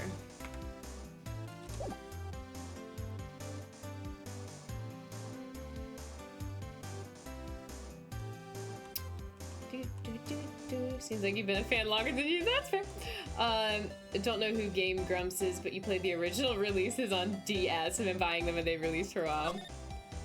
Okay, so now I want to go back to the Grossberg. Now that, like, time has passed. Seems like Mr. Grossberg is out still. Well, maybe I should just wait here for him to come back. Ahem! If that wasn't the most over-the-top clearing of the throat I've ever heard. Oh my god. So you're the one that has been looking for me. Yeah, that's me. He looks even grander than I imagined. That badge on your collar. So you're a lawyer, are you now? Yes, well, yes. And what do you want? I'm not particularly busy these days. Please proceed. Not busy? Then how come no one could get in touch with you? Something the matter? You came to see the one and only Marvin Grossberg, did you not? Well, here I am, boy. What do you want? Out with it. Well, sir, actually it's about Maya Fey. Ah, yes, Maya Fey. Go on. Why the strange reaction? Cha-cha, I'm really quite busy here, son. I can't go taking cases on a day's notice. No, it's quite impossible. Wait a second. How did you know the trial was tomorrow? Anyway, I'm afraid it's entirely impossible for me to represent her. Sorry, end of discussion. What's going on? He refused me even before I got a chance to ask him. What do I tell Maya? Talk. You'll be curious if this release has the bonus missions we get on the DS, which was designed to showcase the capabilities of the DS. Oh, that's fair. Not part of the original plot, but was only available in the DS versions. Interesting. Yeah, I'll have to see. I've never heard of Igor Aptor. Yeah, I don't know who any of those people are. Or... yeah. Ah! I almost knocked over my water bottle. Alright, your refusal. How can you just refuse like that? Please, tell me, why won't you take the case? Well, you see, it's just I'm busy, you see. But the client is Mia Fey's sister. Oh, but the client is Mia Fey's sister. Mia trusted you. She knew her sister would be in good hands. Yes, of course, I know that. However, I'm sorry, but I must refuse. Sorry, goodbye. Creep. Fine. I don't have time to argue with you anyway. I'll go look elsewhere. I think not. Huh? Did you say something? I think not, I said. What do you mean?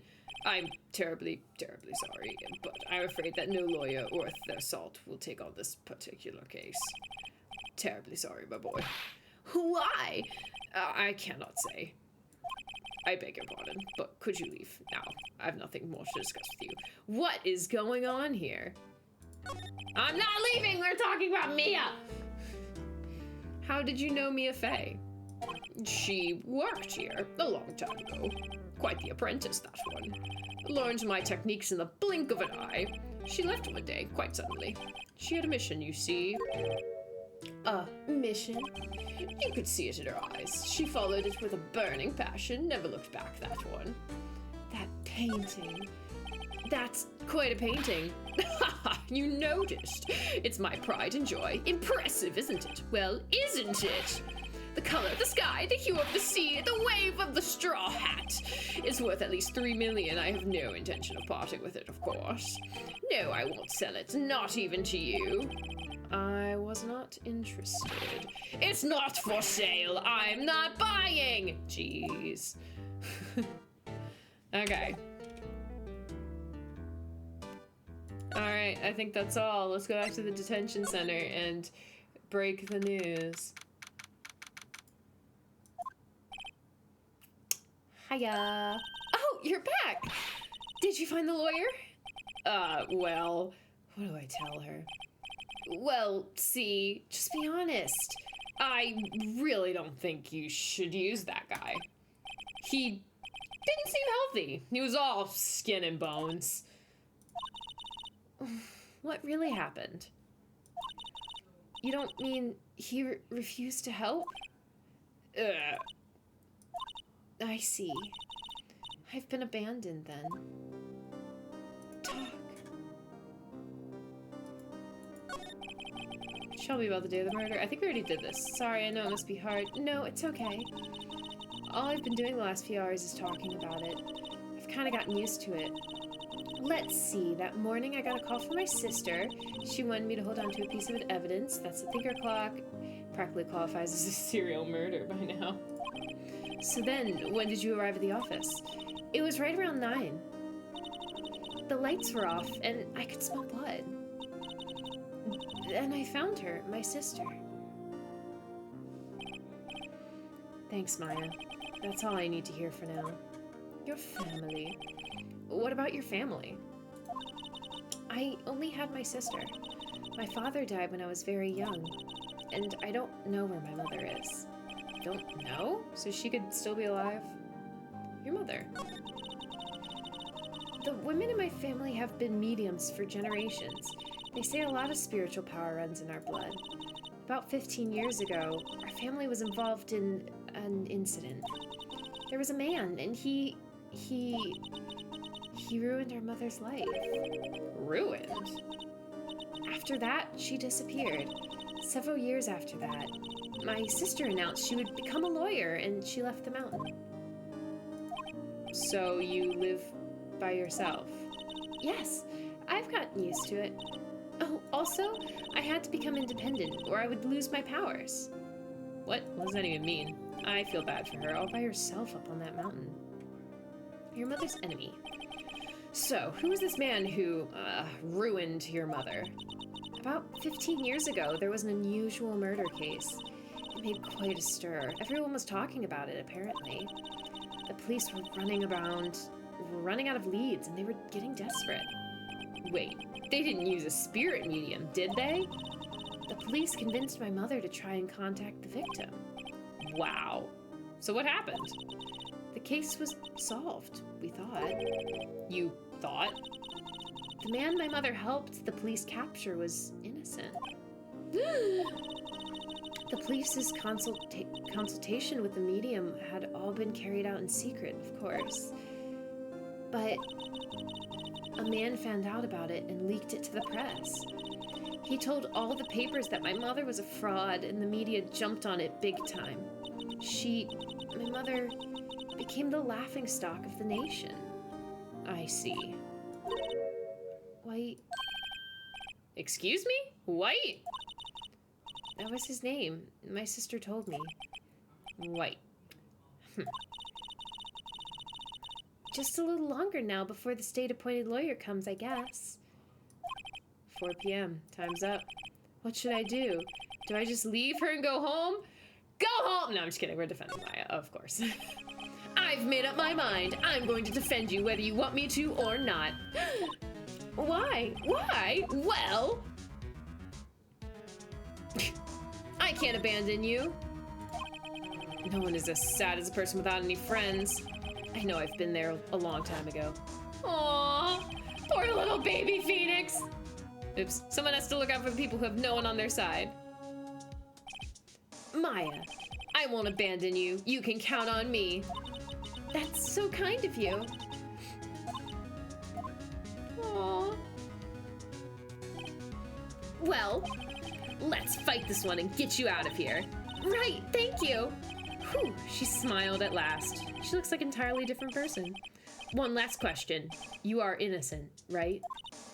Yes, and I trust you. So you trust me too, okay? It's a deal. So, what next? There's something that's been bugging me. Just what was inside that strange woman's drawer? It was when I tried to look into the drawer that she got all defensive. There has to be something in there. Alright. Maybe we can get back into her hotel now that it's later in the evening. Ooh, okay, that's good.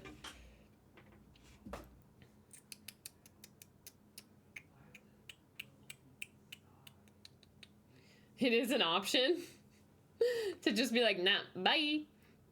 Good afternoon, sir. Excuse me, are you... I beg your pardon, sir. I am the bellboy of this establishment. At your service, sir. Oh, right. I've just come up to deliver room service, sir. Do you know where Miss May might be? I believe our guest, Miss May, is currently using the, facilities. If you've no need of anything, I'll be taking my leave. Please, stay as long as you like. Enjoy. Yeah. Wait, no, hey! Why does it seem like every time I come here, I end up embarrassing myself? Wait, now's my chance to snoop around a bit. Ah, I almost forgot. Gah! You came back quick! Might I ask you to inform Miss May that there is a message for her?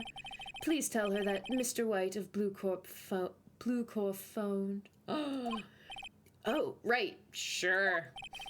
Mr. White of Blue Corps? Where have I heard that name? Where have I heard that name? White, that was his name. My sister told me.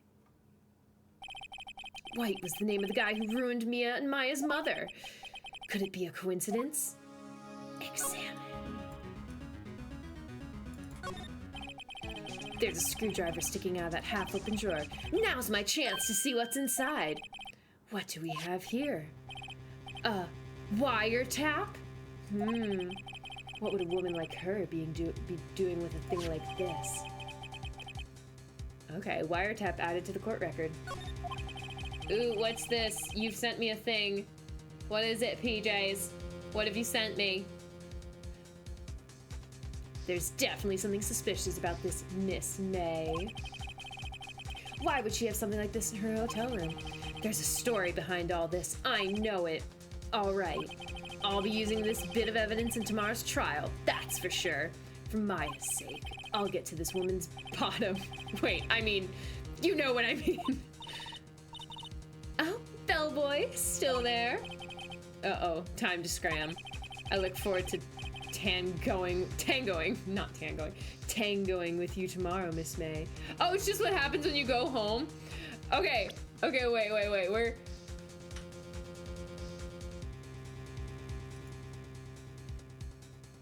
Okay, wait, I am temporarily turning off the music sound because I want to watch this. Give me a second.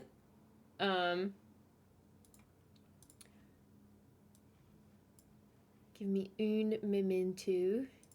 We're gonna watch it together. Give me just a moment to not accidentally dox myself. Okay, here we go.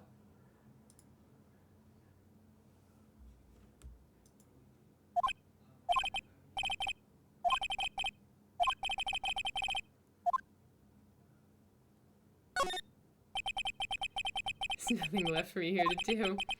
She'll be better off with a state-appointed lawyer. I think I better go home now.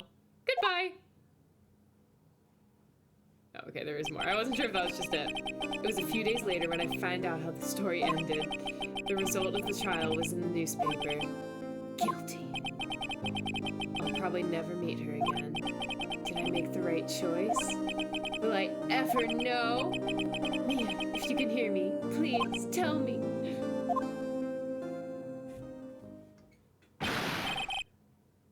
No, I can't let that happen. What are your thoughts? Don't play the next thing. Wow, that was such a quick... That's cute. Okay, so it's like... It lets you go like... I see. That's cute. Okay, go. Sorry, there it is, okay. Cute. Yeah, so you don't actually lose. You just like... He like thinks about what would happen. He's like, no, I can't. You can make the text box transparent in the options if you like. Oh, that's a good idea. Text box low.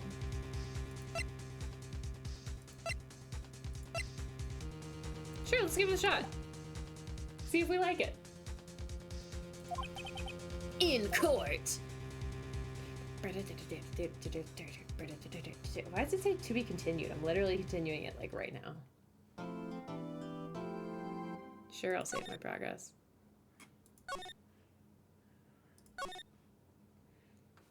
Cause it's trial time! Alright, let's do this!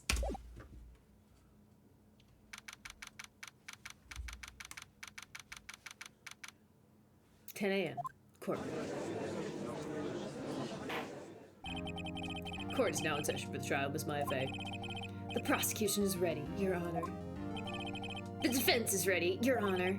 Miles Edgeworth. I'd better not show any signs of weakness today, or he'll be on me in an instant. Mr. Edgeworth, please give the court your opening statement." "Thank you, Your Honor. The defendant, Miss Maya Fey, was at the scene of the crime. The prosecution has evidence she committed this murder, and we have a witness who saw her do it.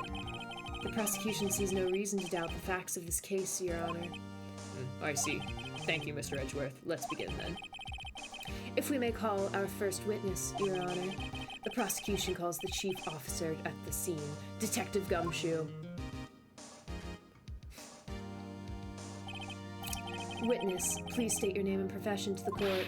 Sir, my name's Dick Gumshoe, sir. I'm the detective in charge of homicides down at the precinct, sir. Detective Gumshoe, please describe for us the details of this murder. Very well, sir. Let me use this floor map of the office to explain. Floor map, that's nice. The body was found by this window here. And the cause of death? Loss of blood due to being struck by blunt objects, sir. The murder weapon was a statue of the Thinker found next to the body, sir. It was heavy enough to be a deadly weapon, even in a girl's hands, sir. The court accepts the statue as evidence. They're still calling it a statue. Alright, the floor pans. Now, detective. Yes, sir. You immediately arrested Miss Maya Fey, who was found at the scene, correct? Can you tell me why? Yes, sir. I had hard evidence she did it, sir. Detective Gumshoe, please testify to the court about this hard evidence. Witness testimony. As soon as the phone call came in, I rushed to the scene. There were 2 people there already. The defendant, Miss Maya Fey, and the lawyer, Mr. Phoenix Wright. I immediately arrested Miss Maya Fey. Why? We had a witness account describing her. The witness saw Miss Maya Fey at the very moment of the murder. The very moment, you say? Very well, Mr. Wright. You may begin your cross-examination. Yes, Your Honor. Cross-examine what? I couldn't see a single contradiction in that testimony. Whoosh! Smack! Hey, Maya just threw something at me. What's this? When my sister couldn't find any contradictions in a witness's testimony, she would bluff it and press the witness on every detail. The witness always slips up and says something wrong. It worked lots of times. I should have expected Maya would know some of her sister's tricks. All right, let's give this a try. Something the matter? No, Your Honor. I'd like to begin my cross-examination. All right, cross-examination. As soon as the phone call came in, I rushed to the scene. Okay. There were 2 people already there. The defendant, Miss Maya Fey, and the lawyer. Press! Are you absolutely sure it was us? Okay. Listen, pal, your dumb act will only get you so far. With her funky hippie clothes and your spiky hair, you 2 stand out like suspicious people at a crime scene. Well, he does have a point about her.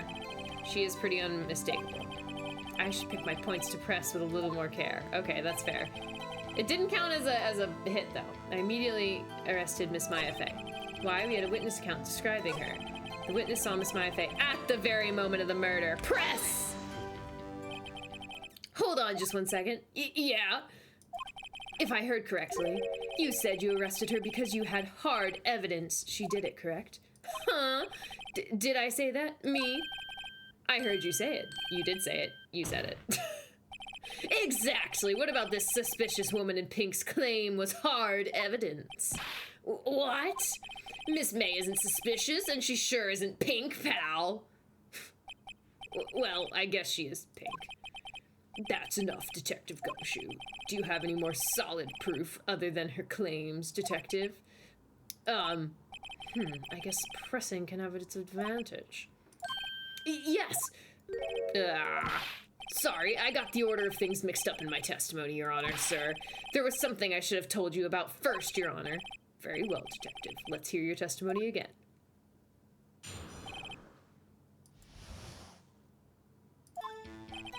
After securing a suspect, I examined the scene of the crime with my own eyes.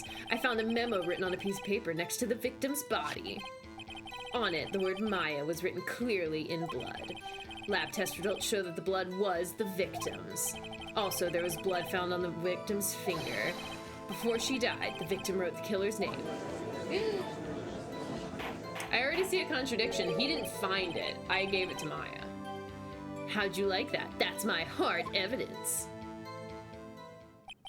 Before we begin cross-examination, I have a question for you, Detective. Your Honor, why didn't you testify about this vital piece of evidence the first time? Yeah, I know. I'm real embarrassed. I forgot about it, Your Honor, sir. Try to be more careful. Very well. The defense may begin its cross-examination. Okay. After securing the suspect, I examined the scene of the crime with my own eyes. I found a memo written on a piece of paper next to the victim's body.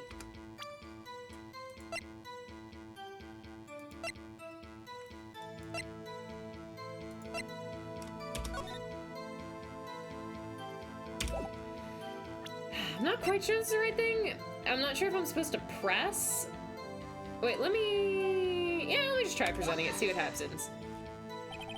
This evidence clearly reveals the contradiction in that your statement, Your Honor. How exactly is that evidence in the statement? No, it's real. They aren't. They are. Okay, that wasn't right. Not at all. Mr. Wright, please think the facts over before making accusations. Okay, I made a mistake. Maybe I need to press there. I don't think that won me any points with the judge.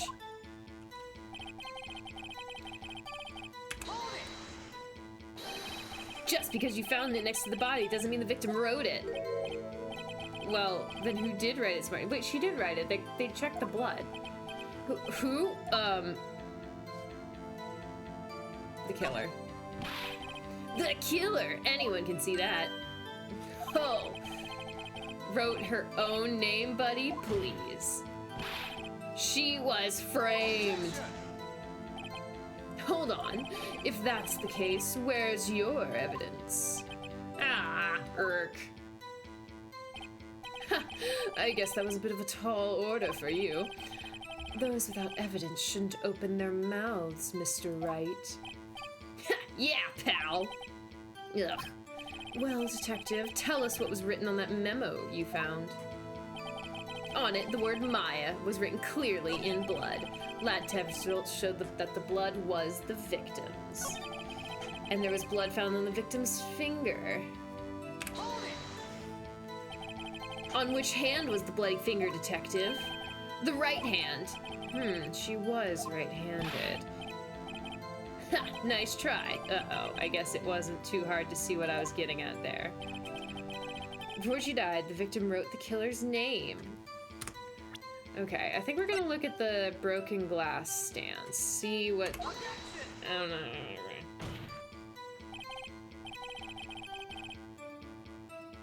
I like how they're like, press everything, and Bunny's like, skip, skip, skip, skip, skip, skip. Your Honor, that statement contradicts this evidence. It does? I don't see anything contradictory. Really? Objection overruled. Try to think. Okay. Okay. That didn't go so well.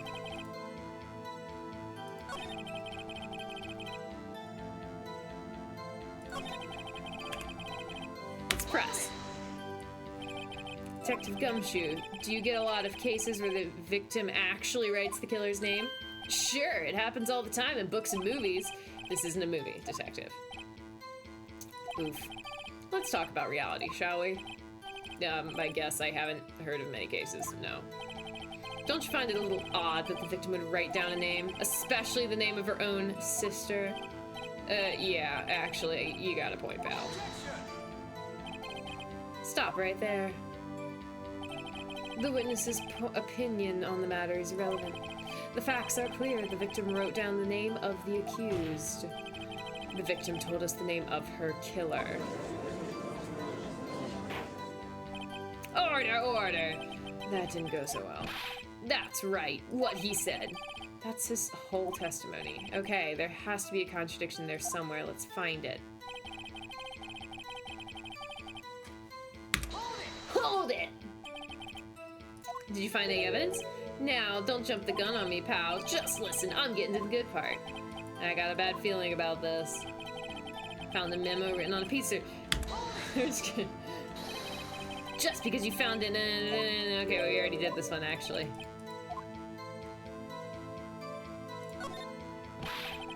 Oh, wait, I should have said... whatever. Okay,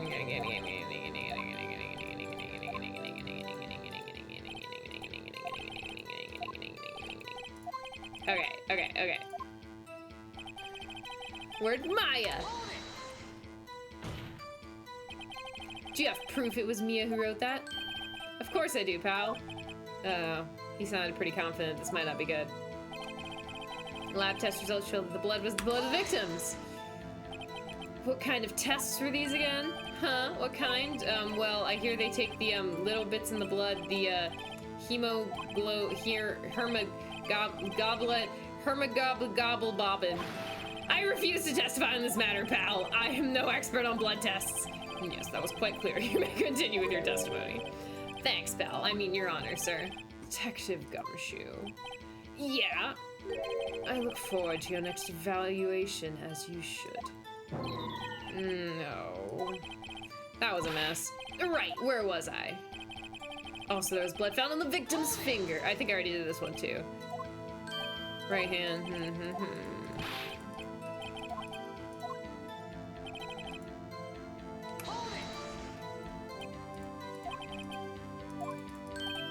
Okay, wait, there's...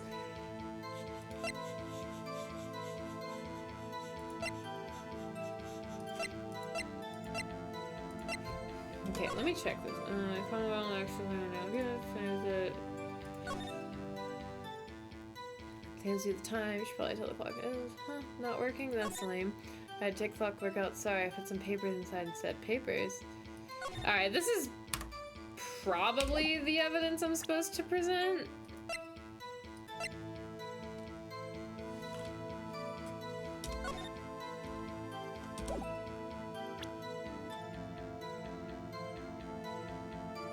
You only do that so many times.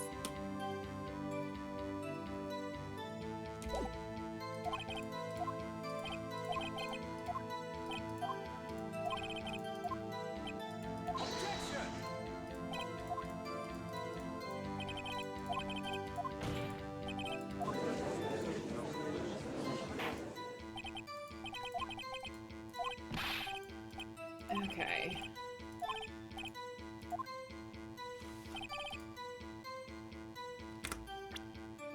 I'm just gonna try presenting it. Your Honor, that statement contradicts this evidence. Ugh.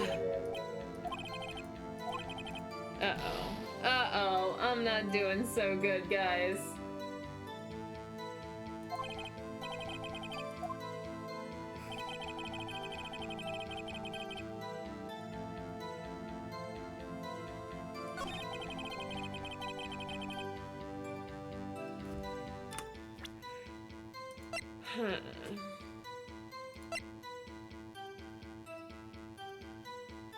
You can't just present it all and hope for the best. Yeah, no, that's fair.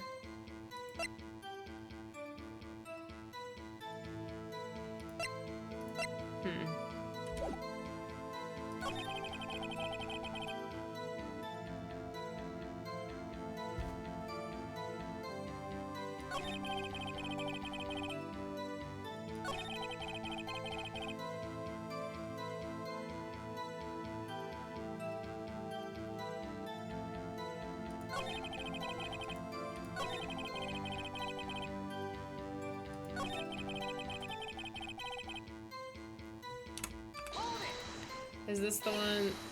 Yeah, okay. Who did write it? We're gonna say Miss May. Could have been the witness, Miss May. Hold on, the witness was in her hotel room, not the office. Yeah, I know, I just don't know whether. Yeah, and while you're at it, pull mine too, pal. Ugh. Well, detective, tell us what was written on that memo. Okay.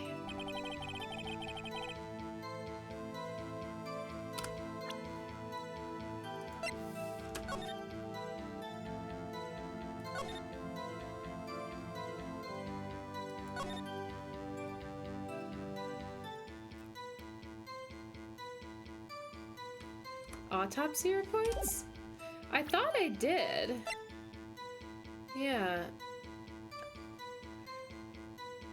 Single blunt force trauma. Death was instantaneous. Oh! That's it! Okay. It's because the death was instantaneous.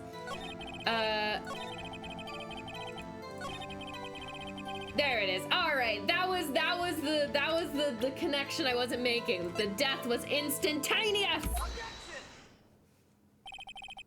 Detective Gumshoe, there's one thing I want you to clarify for me here. You say that the victim, Mia Fey, wrote this note. That she was accusing the defendant, Maya Fey. That really what you're saying?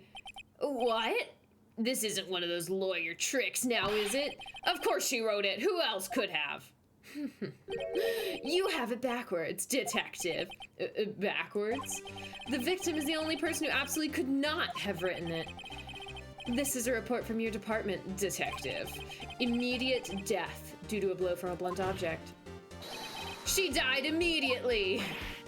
But no butting your way out of this one, detective. There we go. There we go. Order, order! This defense has a point. Someone who died immediately wouldn't have had time to write anything down. Mr. Wright, I beg your pardon, but when exactly did you obtain that autopsy report? When? The day after the murder. It was the day after the murder. The prosecution's point being... that autopsy report is outdated, Your Honor. What? A second autopsy was performed yesterday at my request. Death was almost immediate due to a blow from a blunt object, but there is a possibility the victim lived for several minutes after the blow.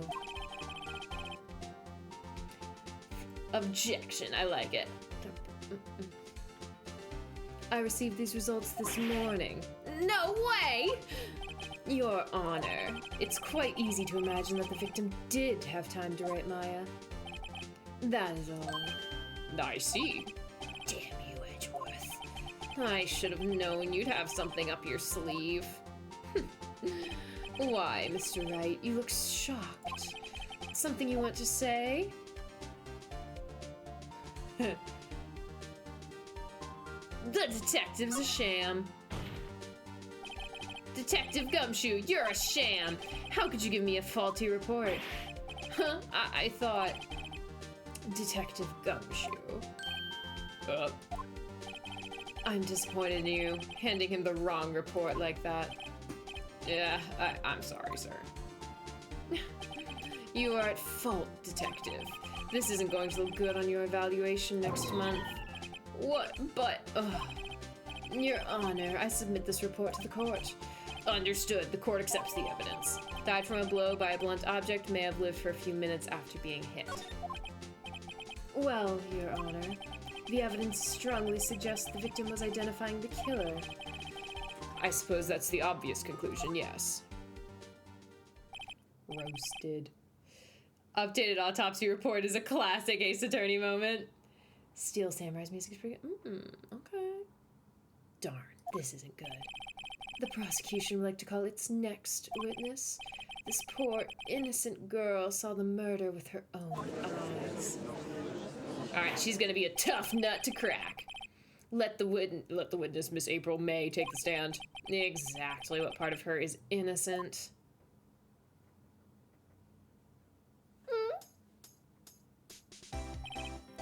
Witness, your name, please. April May, at your service.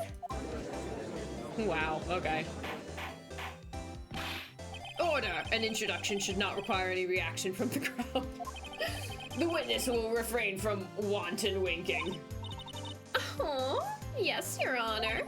This is not good. She's already captured the heart of every man in this courtroom. Tell us, where were you on the night of September 5th when the murder occurred? Bouncy May? Yeah. Gee, I was, like, in my hotel room. I checked in right after lunch. And this hotel is directly across from the Fanco Law offices? That's right, big boy. Please testify to the court about what you saw. All right. Witness testimony.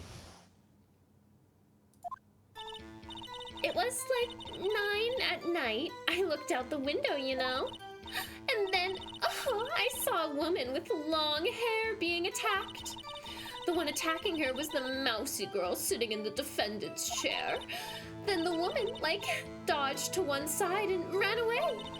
But that girl, she caught up to her and she hit her. Then the woman with the long hair, she kind of slumped. The end. That's all I saw. Every little bitchy witsy. We don't even need to redeem Uwu Girl. It's just natural. Exactly. She just is the Uwu Girl. Well, Your Honor, I see. It's a remarkably solid testimony. I don't see a need to trouble the witness any— Oh, wait, Your Honor! Yes, Miss Wright, Mr. Wright. What about my cross-examination? I thought the witness's testimony just now was quite firm, didn't you? Mr. Wright, I understand you were Miss Mia Fey's understudy, were you not? You must know her techniques quite well. Her cowardly way of finding tiny faults in perfectly good testimonies. Hey, how dare you? Well, Mr. Wright, will you cross-examine the witness? Yeah. I do not trust this girl at all. I'm gladly proceed with the cross-examination, if only because I have a feeling Edgeworth doesn't want me to. She has to have some weakness. Very well, you may begin your cross-examination.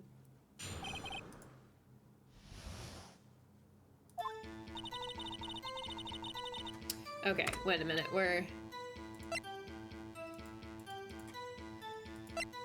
the 9 o'clock at night thing was correct, right?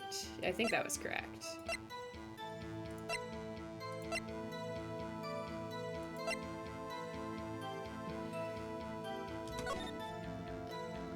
Okay, so this is what can be seen in the room. That's good to know.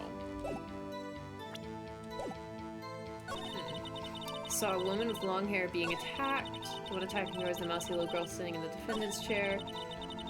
The woman dodged to one side and ran away. She caught up to her and she hit her.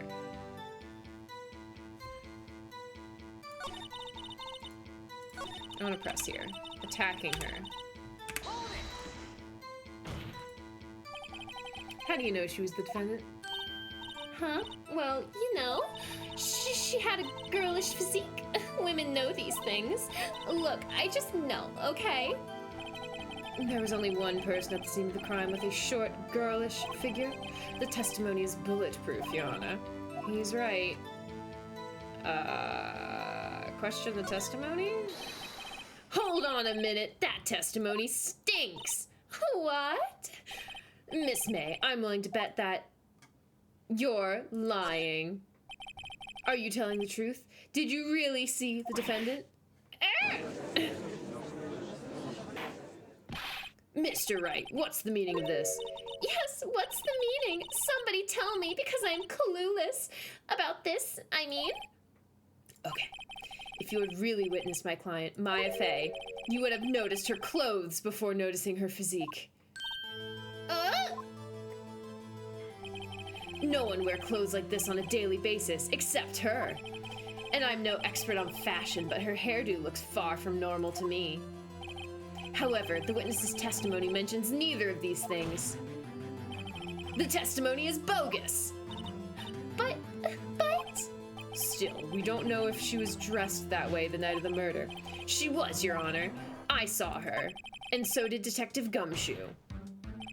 What do you say to that, Miss May? Var, what are you trying to say, you mean lawyer? I saw what I saw. I just didn't think all the trifling little details were necessary, darling. Miss May, the court would like to remind you to please omit nothing in your testimony. I'm sorry, Your Honor. I'll be a good girl, I promise. Hey, bud! What's up? Thank you for subscribing. 9 months is crazy. Thank you so much. And you're like, oh, that's totally cool. I'm doing pretty good. Pretty good. I'm best thing of 2023 is finding you in my streams. Oh, that is so sweet, bud. Thank you. We're playing some Phoenix Wright Ace Attorney, and it's fun so far. I'm enjoying it. But thank you for the subscription. I really appreciate it. Your testimony again, if you would. Damn, I almost had her. All right, part 2.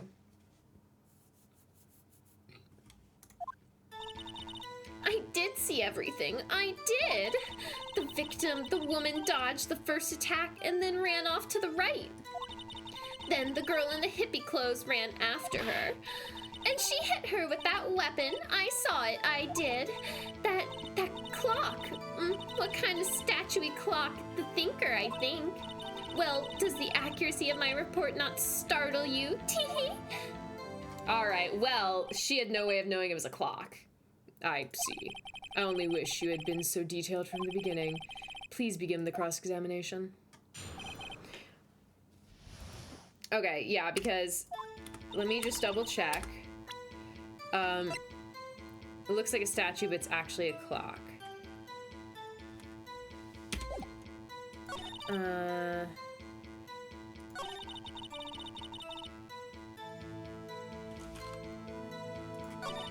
want to press here. Is that right as in your right, as you look from the hotel room?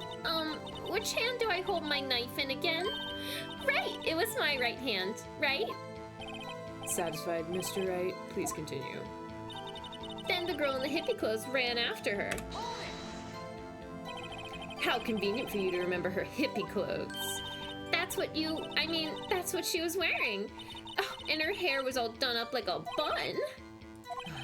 What happened then? Okay, so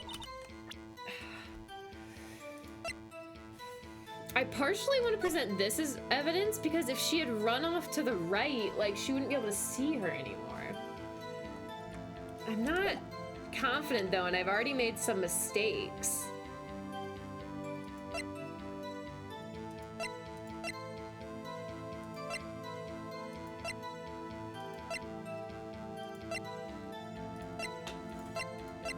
I'm gonna try presenting it and hope for the best.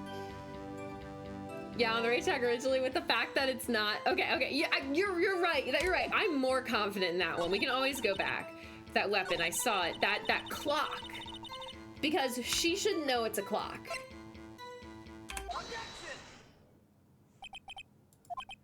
What did you say just now? Was quite revealing. Revealing? Oh, you'd like that, wouldn't you, Mr. Naughty Mr. Lawyer? You just said that the statue of the thinker was a clock. But there's no way of knowing that just by looking at it. Another person in much the same position as you recently called this a clock, too. And he was found guilty of murder. Order. Miss May, can you explain how you know this was a clock? The witness saw the murder with her own eyes. That's all that's important here. The defense is trying to confuse the issue with trivial concerns. Yes, of course. You will withdraw your question, Mr. Wright. What? No! This is a very... But questions are all I have, Your Honor. And as you may recall, I've caught murderers with these questions before. Well, only once. Objection sustained. You may continue to question the witness. Whew, that was close. If he stopped me there, the trial would have been over. Huh? What? So what happens now? What happens now is you answer my question. How did you know it was a clock? What? That's because I heard it? Yes, I heard it say the time. So you've been to the law offices of Fanco? No. Hey, I didn't say that. Why would I go there? I heard it from my hotel room. The law offices of Fanco, where the murder took place, is very close to the hotel. She could easily have heard the clock. Well, Mr. Wright, are you satisfied? No! No, Your Honor. I can't give up now. I'm not satisfied because... It couldn't have rung? She couldn't... Oh, it couldn't have rung! Your Honor, members of the court. It is inconceivable that the clock in question rang. It's empty. That clock is missing its clockwork. How could you possibly? Just take a look right now. Oh, see anything interesting, Your Honor? It's as the defense says. This clock is missing its clockwork. It's quite empty. Mr. Wright, would you care to explain to the court the meaning of this? It's as you can see. The clock was empty. It couldn't have rung. Therefore, this witness is a big, fat liar. Fat? Well, Miss May. Tisk, tisk. Quite a show you've put on for us, Mr. Wright. he knew the clock was empty. Somehow, he knew. I'm afraid you've forgotten one thing, however. Indeed, the clock is empty. As you say, it can't ring. However, we must ask, when was the clockwork removed? It was after the witness heard the clock. Then there was no contradiction. That's true. That is a possibility. The clock might not have been emptied after she heard it. And that is exactly what happened, Your Honor. Well, Mr. Wright, can you prove when the clockwork was removed? Yes, I entirely can! Oh, impossible, of course. I have proof. What? Wasn't it you who told me proof is everything? Well, I was listening, and now I'll show you the proof you like so much. The evidence that proves when the clockwork was removed is the phone! Take that! Take a look at this. That's a very cute cell phone. Ooh, you have a girly phone. Wait, this isn't my phone. Listen, this is the defendant's cell phone, and it contains a recording. A recording of a conversation she had with the victim on the day of the murder. Order. The defendant's cell phone? This wasn't brought to my attention. Perhaps Detective Gumshoe overlooked it.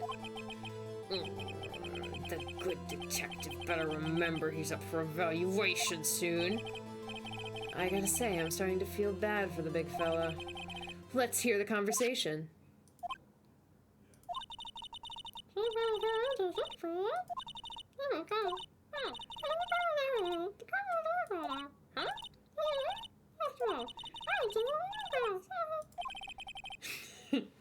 September 5th, 9:27 a.m. Your Honor, I think this makes it clear the clockwork was already gone by the time this was recorded. Which was well before the witness even arrived at her hotel. Well, Miss May, would you care to explain this to the court? Just how did you know that weapon was a clock? Well, isn't it obvious? I saw that clock before. What store was that again? I go to so many. Oops, I forgot. So the witness had seen it before. That would make sense. Does the defendant have any objections, Mr. Wright? Yeah! It wasn't bought at a store. This witness claims she had seen it before. But this directly contradicts the piece of evidence already submitted to this court. Well then, let's see it. Please proceed. This evidence that will prove the witness has not seen the clock before. Made by Larry Butts. It's simple. This clock was never in any store, ever. What? A friend of mine made that clock. Only 2 exist in the world, and the one that isn't here is in police custody. Impossible. Everything's sold in stores. Miss May, I think it's high time you went shopping for a better excuse. Oh, excuse is not on sale today.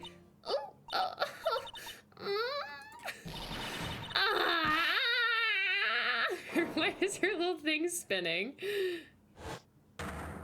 Oh, she's angry now. What's it to you, porcupine head? That stupid clock doesn't matter, okay? She did it, and she should die for it. Die!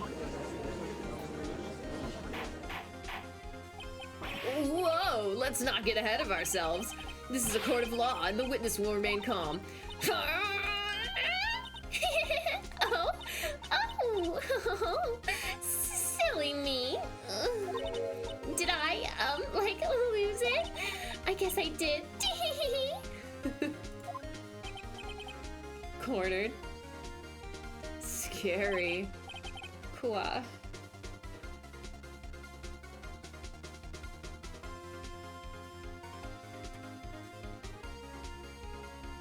You've been playing games on your PS5 recently? Heck yeah, bud. She's clearly a murderer, right? Either that, or she's a complete bimbo. Both. Angry bimbo mode engaged. Does she have a split personality? Ooh, personality broken. Typical pattern of these games, yeah. Tell me, how did you know the weapon was a clock? Ugh. Oh dear. Does the defense have an opinion on this behavior? Okay, this is it. Yes, Your Honor, allow me to explain how I see the truth of the matter.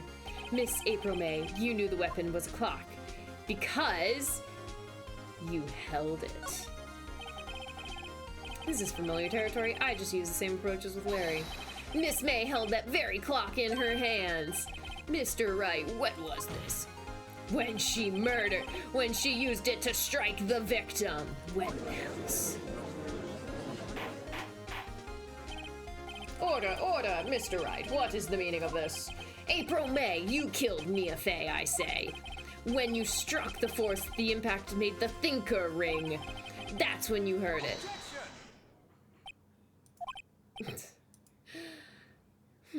You truly are a work of art, Mr. Phoenix Wright. What's that supposed to mean? It was you who just proved that the thinker was empty. Oh, ugh, of course it wouldn't ring. What's more, the witness has a rock-solid alibi. Miss May, perhaps you could explain the poor, misguided Mr. Wright that you were in the hotel at the time of the murder? She can't prove it. She did it. I missed a critical piece of evidence? Wait, what did I miss? I mean, the wiretap, but... like, there wasn't a time to present it yet. Look at my evidence?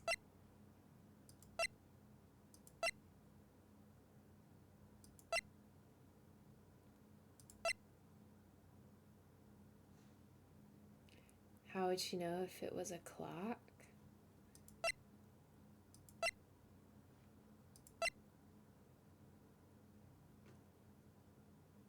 I don't know. We're just gonna have to play this out and see what happens.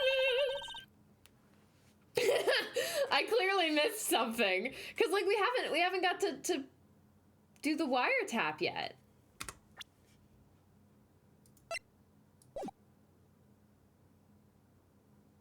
Just such great fun.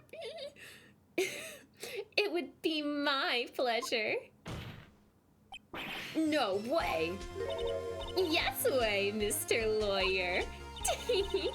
Didn't the murder take place at 9 at night? That's the exact time I ordered some room service from the hotel bellboy. Instantly, the bellboy corroborates the witness's story. Ergo, she was not at the crime scene. Rock solid. This is gonna be one painful playthrough. Oh no. Mr. Wright, you've just made a serious accusation against a perfectly innocent woman. Sorry, Your Honor. That didn't go so well. But if that's the case, then how did she know the thinker was a clock? Oh, is it just gonna tell me? Your Honor, I figured it out. There is one other way Miss April could have known it was a clock. She was told. One way alone, and I have proof. Well, proof, you say? Then the court will examine your proof, Mr. Wright. How did the witness know the thinker was a clock?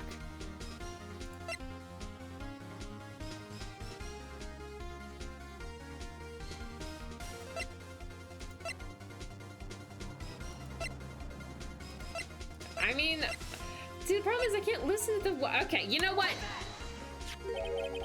Have a look at this! Oh, that... I found this in Miss May's room. Mr. Wright, please explain to the court what this is.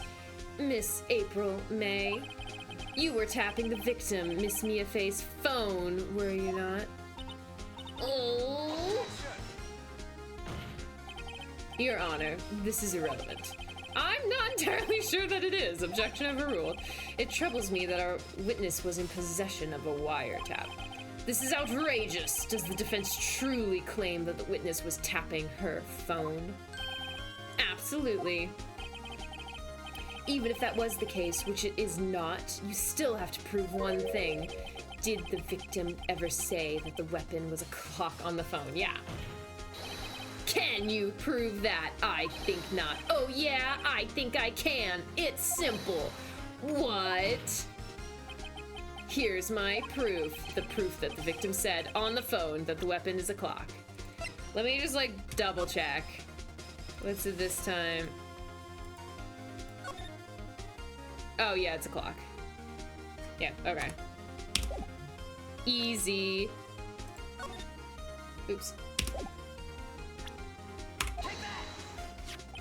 I present the defendant's cell phone. Yes, we've seen that. Listen once more to the conversation between the defendant and the victim.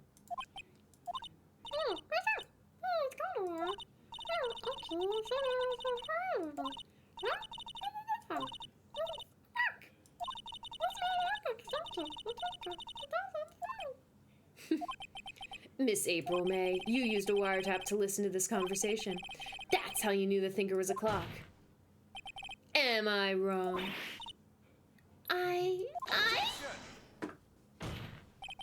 Your Honor, this is ridiculous. Your Honor, look at the witness's face. Does she seem amused to you? The defense demands an answer. Witness, answer the question. Did you tap her phone? Miss May! Shut up, all of you! What gives you the right to talk to me like that? You lawyer!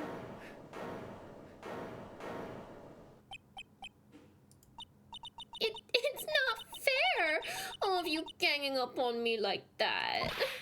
Oh, so I'm the bad girl? Is that it? Is that it?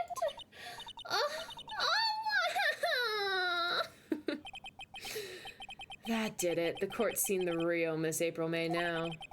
Now to deal with the final blow.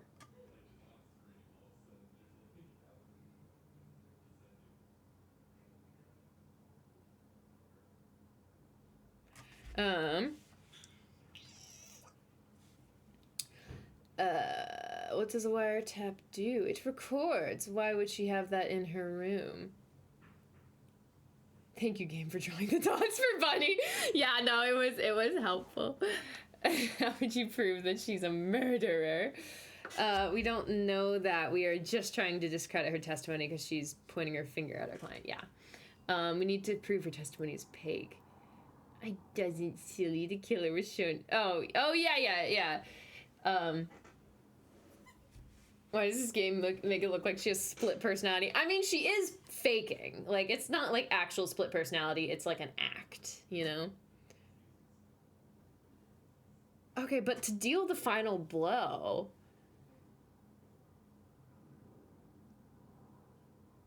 I kind of want to say why the wiretap. I don't know if that's the right option, but that's what I want to know.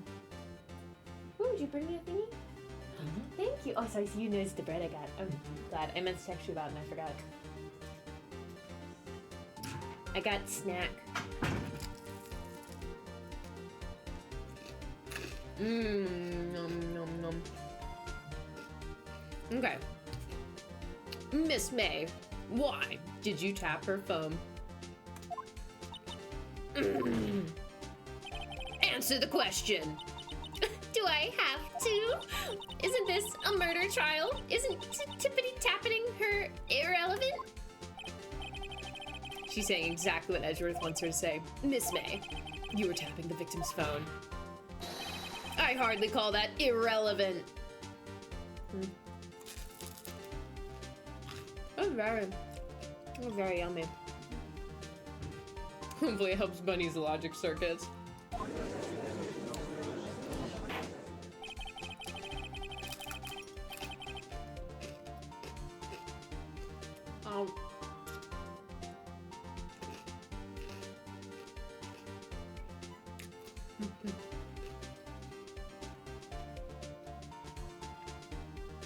Okay. While this court does not condone the defendant's tone of voice, he has a point. Well, Miss May, do you have an explanation for the court? At the time of the murder, I was in my hotel room getting room service. How could I have killed her? If you don't believe me, just ask the bellboy. Well, does the defense have anything to say?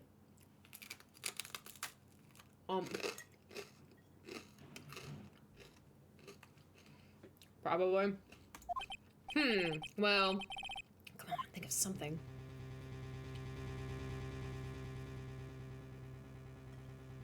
I feel like I want to call the bellboy as a witness. Yeah, that absolutely did not answer why she wiretapped the phone.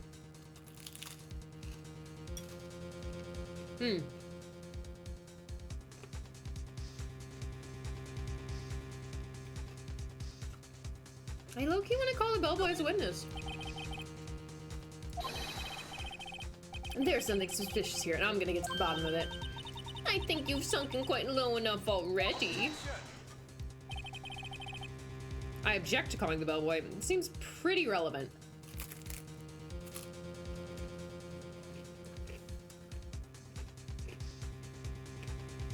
I'm gonna finish my bread. Give me 1 second. Oh.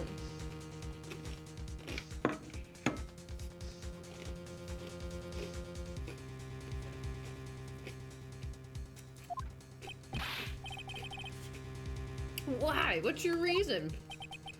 Because I hold that the wiretapping had nothing to do with the killing. That's so completely irrelevant. We're checking her alibi. However, if you agree to one condition, I'll consent to calling this witness. Condition? If Miss April May's alibi is not called into question after you examine the bellboy, then you will recognize that Miss April May was not the killer, thus she is innocent, and thereby you must also accept the verdict of guilty for Miss Maya Fey. That is my condition. That's not how lawyers work, but okay. I better find something suspicious in that bellboy's testimony, otherwise Maya will be declared guilty on the spot. What should I do? Okay, wait a minute.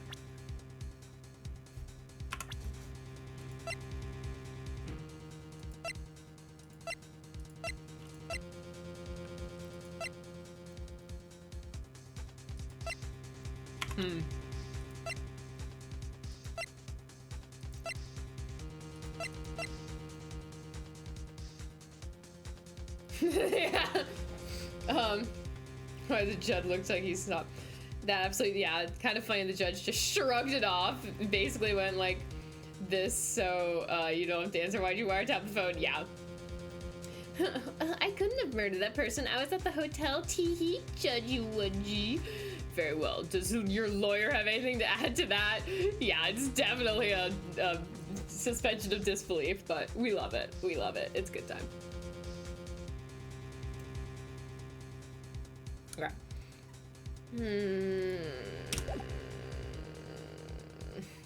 Yeah, let's accept it. It'll be fun. Alright, we got nothing to lose except for everything. Fool, you fell right into my trap. Uh-oh.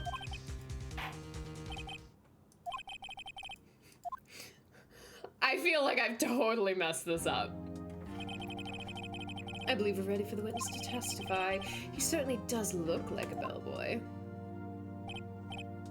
Yes, sir. I received your summons in the middle of work, sir. I'm happy to be of service. That tea set looks rather heavy, so without further ado, the witness may bring his testimony. Very good, sir.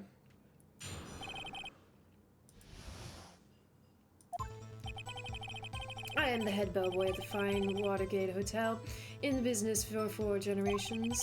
I believe I received a call after 8 in the evening from our guest, Miss May. She asked for an iced coffee to be brought to her at 9 on the dot, sir.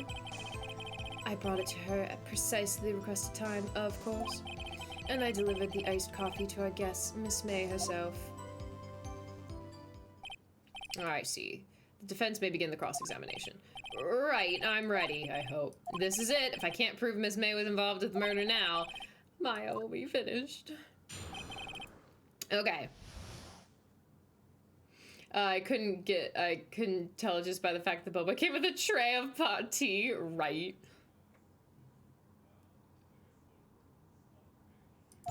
Okay.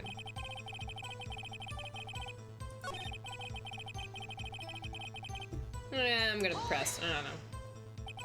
Are you sure it was Miss May on the phone? Absolutely, sir. How can you be so certain? I checked Miss May I checked Miss May in personally, sir. Not only did I see her in all her stunning radiance, but I also heard her voice. And then I saw them, and I... The point being, I remembered her quite well, sir. Yes, what then? She asked for an iced coffee to be brought to her on precisely 9 on the dot. Why? 9 on the dot, you say? Yes, I confirmed that detail several times. She was watching a program on TV and wished to drink after she finished, sir. 9, the time of the murder. I brought it to her at the precisely the requested time, of course. Precisely 9, then? Precisely, exactly, and most definitely, sir. 9 p.m.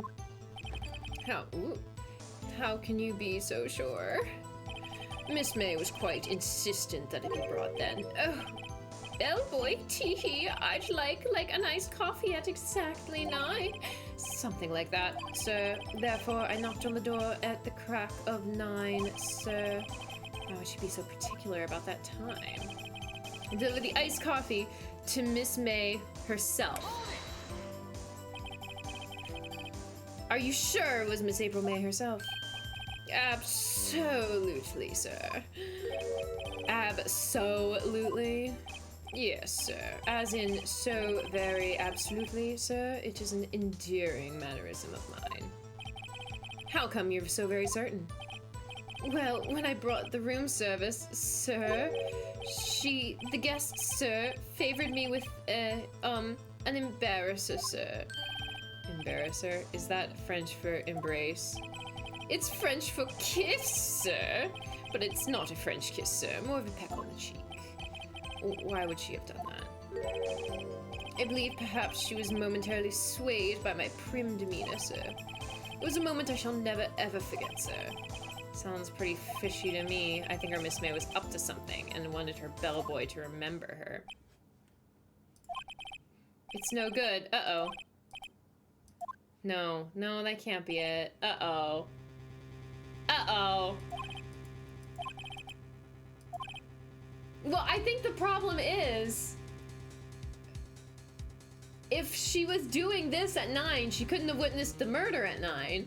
Like, something's gotta be off.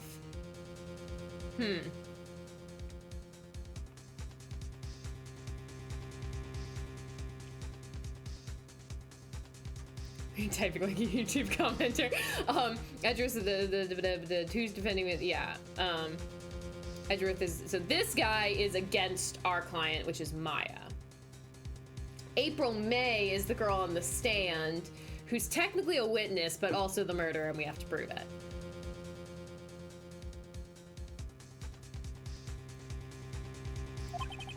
If you have any decency, you will end this rather tedious cross-examination here. Ugh. I can't let this happen, can I? Okay, what am I missing? What am I missing?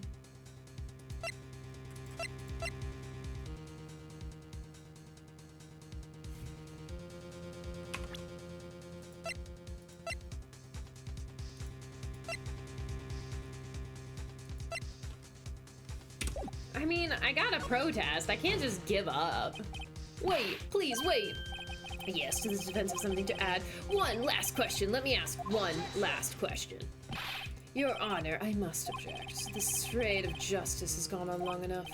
Now, Mr. Edgeworth. All right, Mr. Wright. I'll give you one more question, that's all. Okay, this is really it. Okay.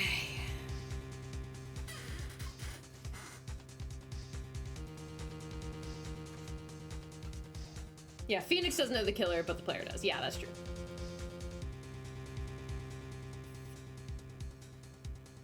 You're working off the wrong conclusions. Wait, was it the lawyer, or the other lawyer guy? It was the other lawyer guy, wasn't it? So she didn't make it.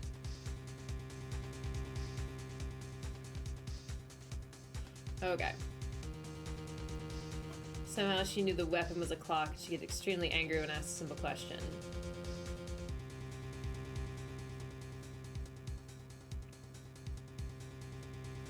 Yeah, so it was the, I don't know, it was her, like,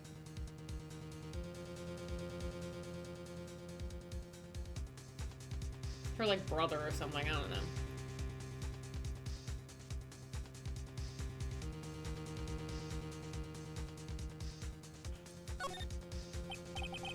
Tell me again about room service. Oh, I'm doing so poorly. I'm doing so poorly. Guess I requested iced coffee. 18 was the charge. I see. $18 doesn't seem a bit expensive. Yes, well, iced coffee for 2. There we go. That's it. And we don't skimp on the ice, sir. What did he say? What did you say? Rather quite. Bellboy, tell us the truth now. Was someone else staying in Miss May's room?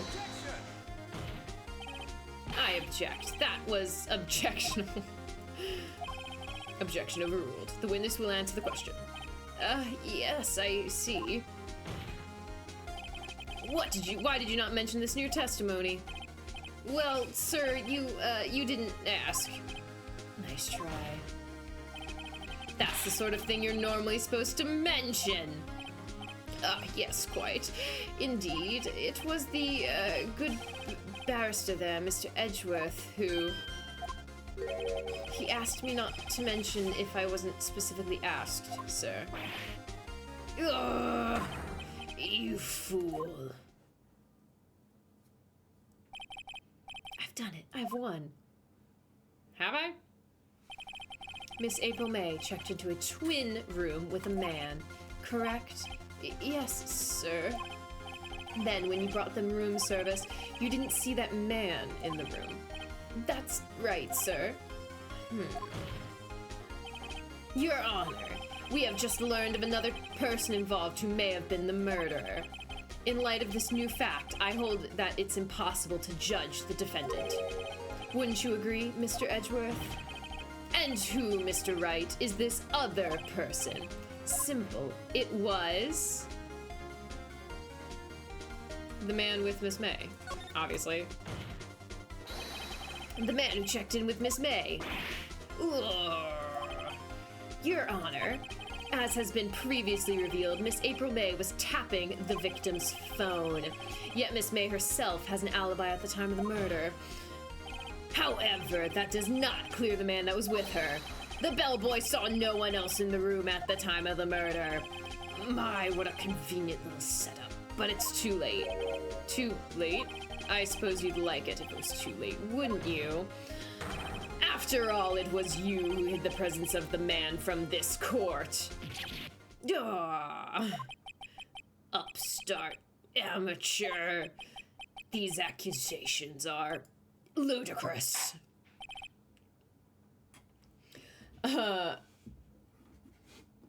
Wiretapping is illegal still, and she was just a witness, and now she's accused of a crime, so now she's upset. That's fair. Why didn't she try to justify herself instead of being all angry? Well, you can't justify wiretapping, that's fair. Enough! The court acknowledges the defense's argument. I expect the prosecution and defense to look into this matter fully. Am I understood? Yes, Your Honor. That is all today for the trial of Maya Fey. The court is adjourned.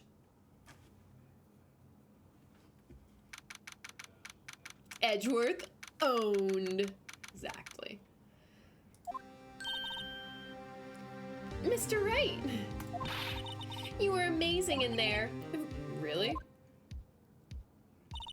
I think I might be your newest fan. Oh, I was just doing, I was just doing my job, you know. Then again, that other attorney was pretty cool too. Huh? That face of his, with his eyes wide and trembling lips. It sent shivers up my spine. If you say so. So, what happens with me? Do I get to go home now? Well... No, I don't think so. Not yet. Oh, I see. But I got a great lead in today's trial. A lead? That man with Miss May. He's the key. Oh, I get it. What happened to Miss May after that anyway? I heard they arrested her. I guess she's learning her charms won't work everywhere. She's probably at the detention center now. I may have to go down there later. Anyway, this case is far from closed. Yes, sir. I'm gonna find out more about this man. Do you think he was the one who... Maybe so. Sis. Don't worry, I'll find him by tomorrow, I promise. I'm counting on you. I asked for a full record of April May's testimony. I thought it might come in handy during the trial tomorrow, but now that I have it, I'm not so sure. Most of her testimony was all lies. In fact, there's only one part that hasn't been stricken from the record. The victim dodged an attack and ran to the right, but she was caught and struck. I don't know how much good this will do to me now. Anyway, time to hit the pavement and do some investigating. Maya doesn't belong in that detention center, and it's up to me to set her free.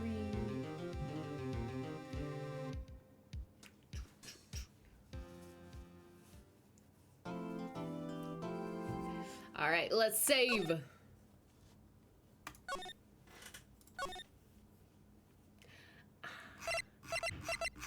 Well, they have a lot of potential save slots, up to 10. Okay. I think that's a good stopping spot for tonight. Maybe.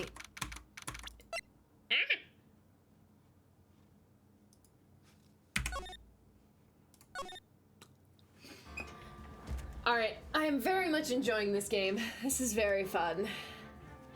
But I think that's probably good for tonight.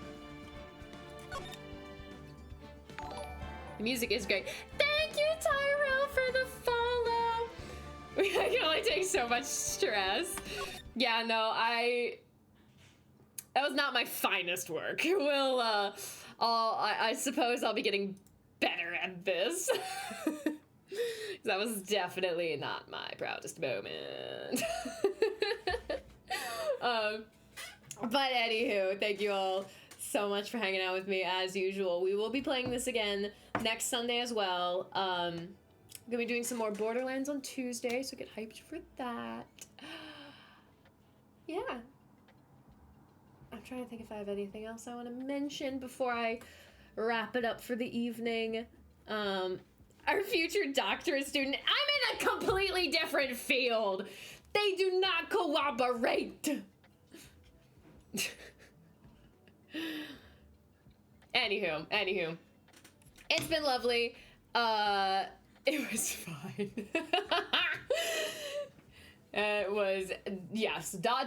fine is the best way to we're getting there. Alrighty. I will see you all on Tuesday. Yeah. I think that's all. Yeah, okay. Bye!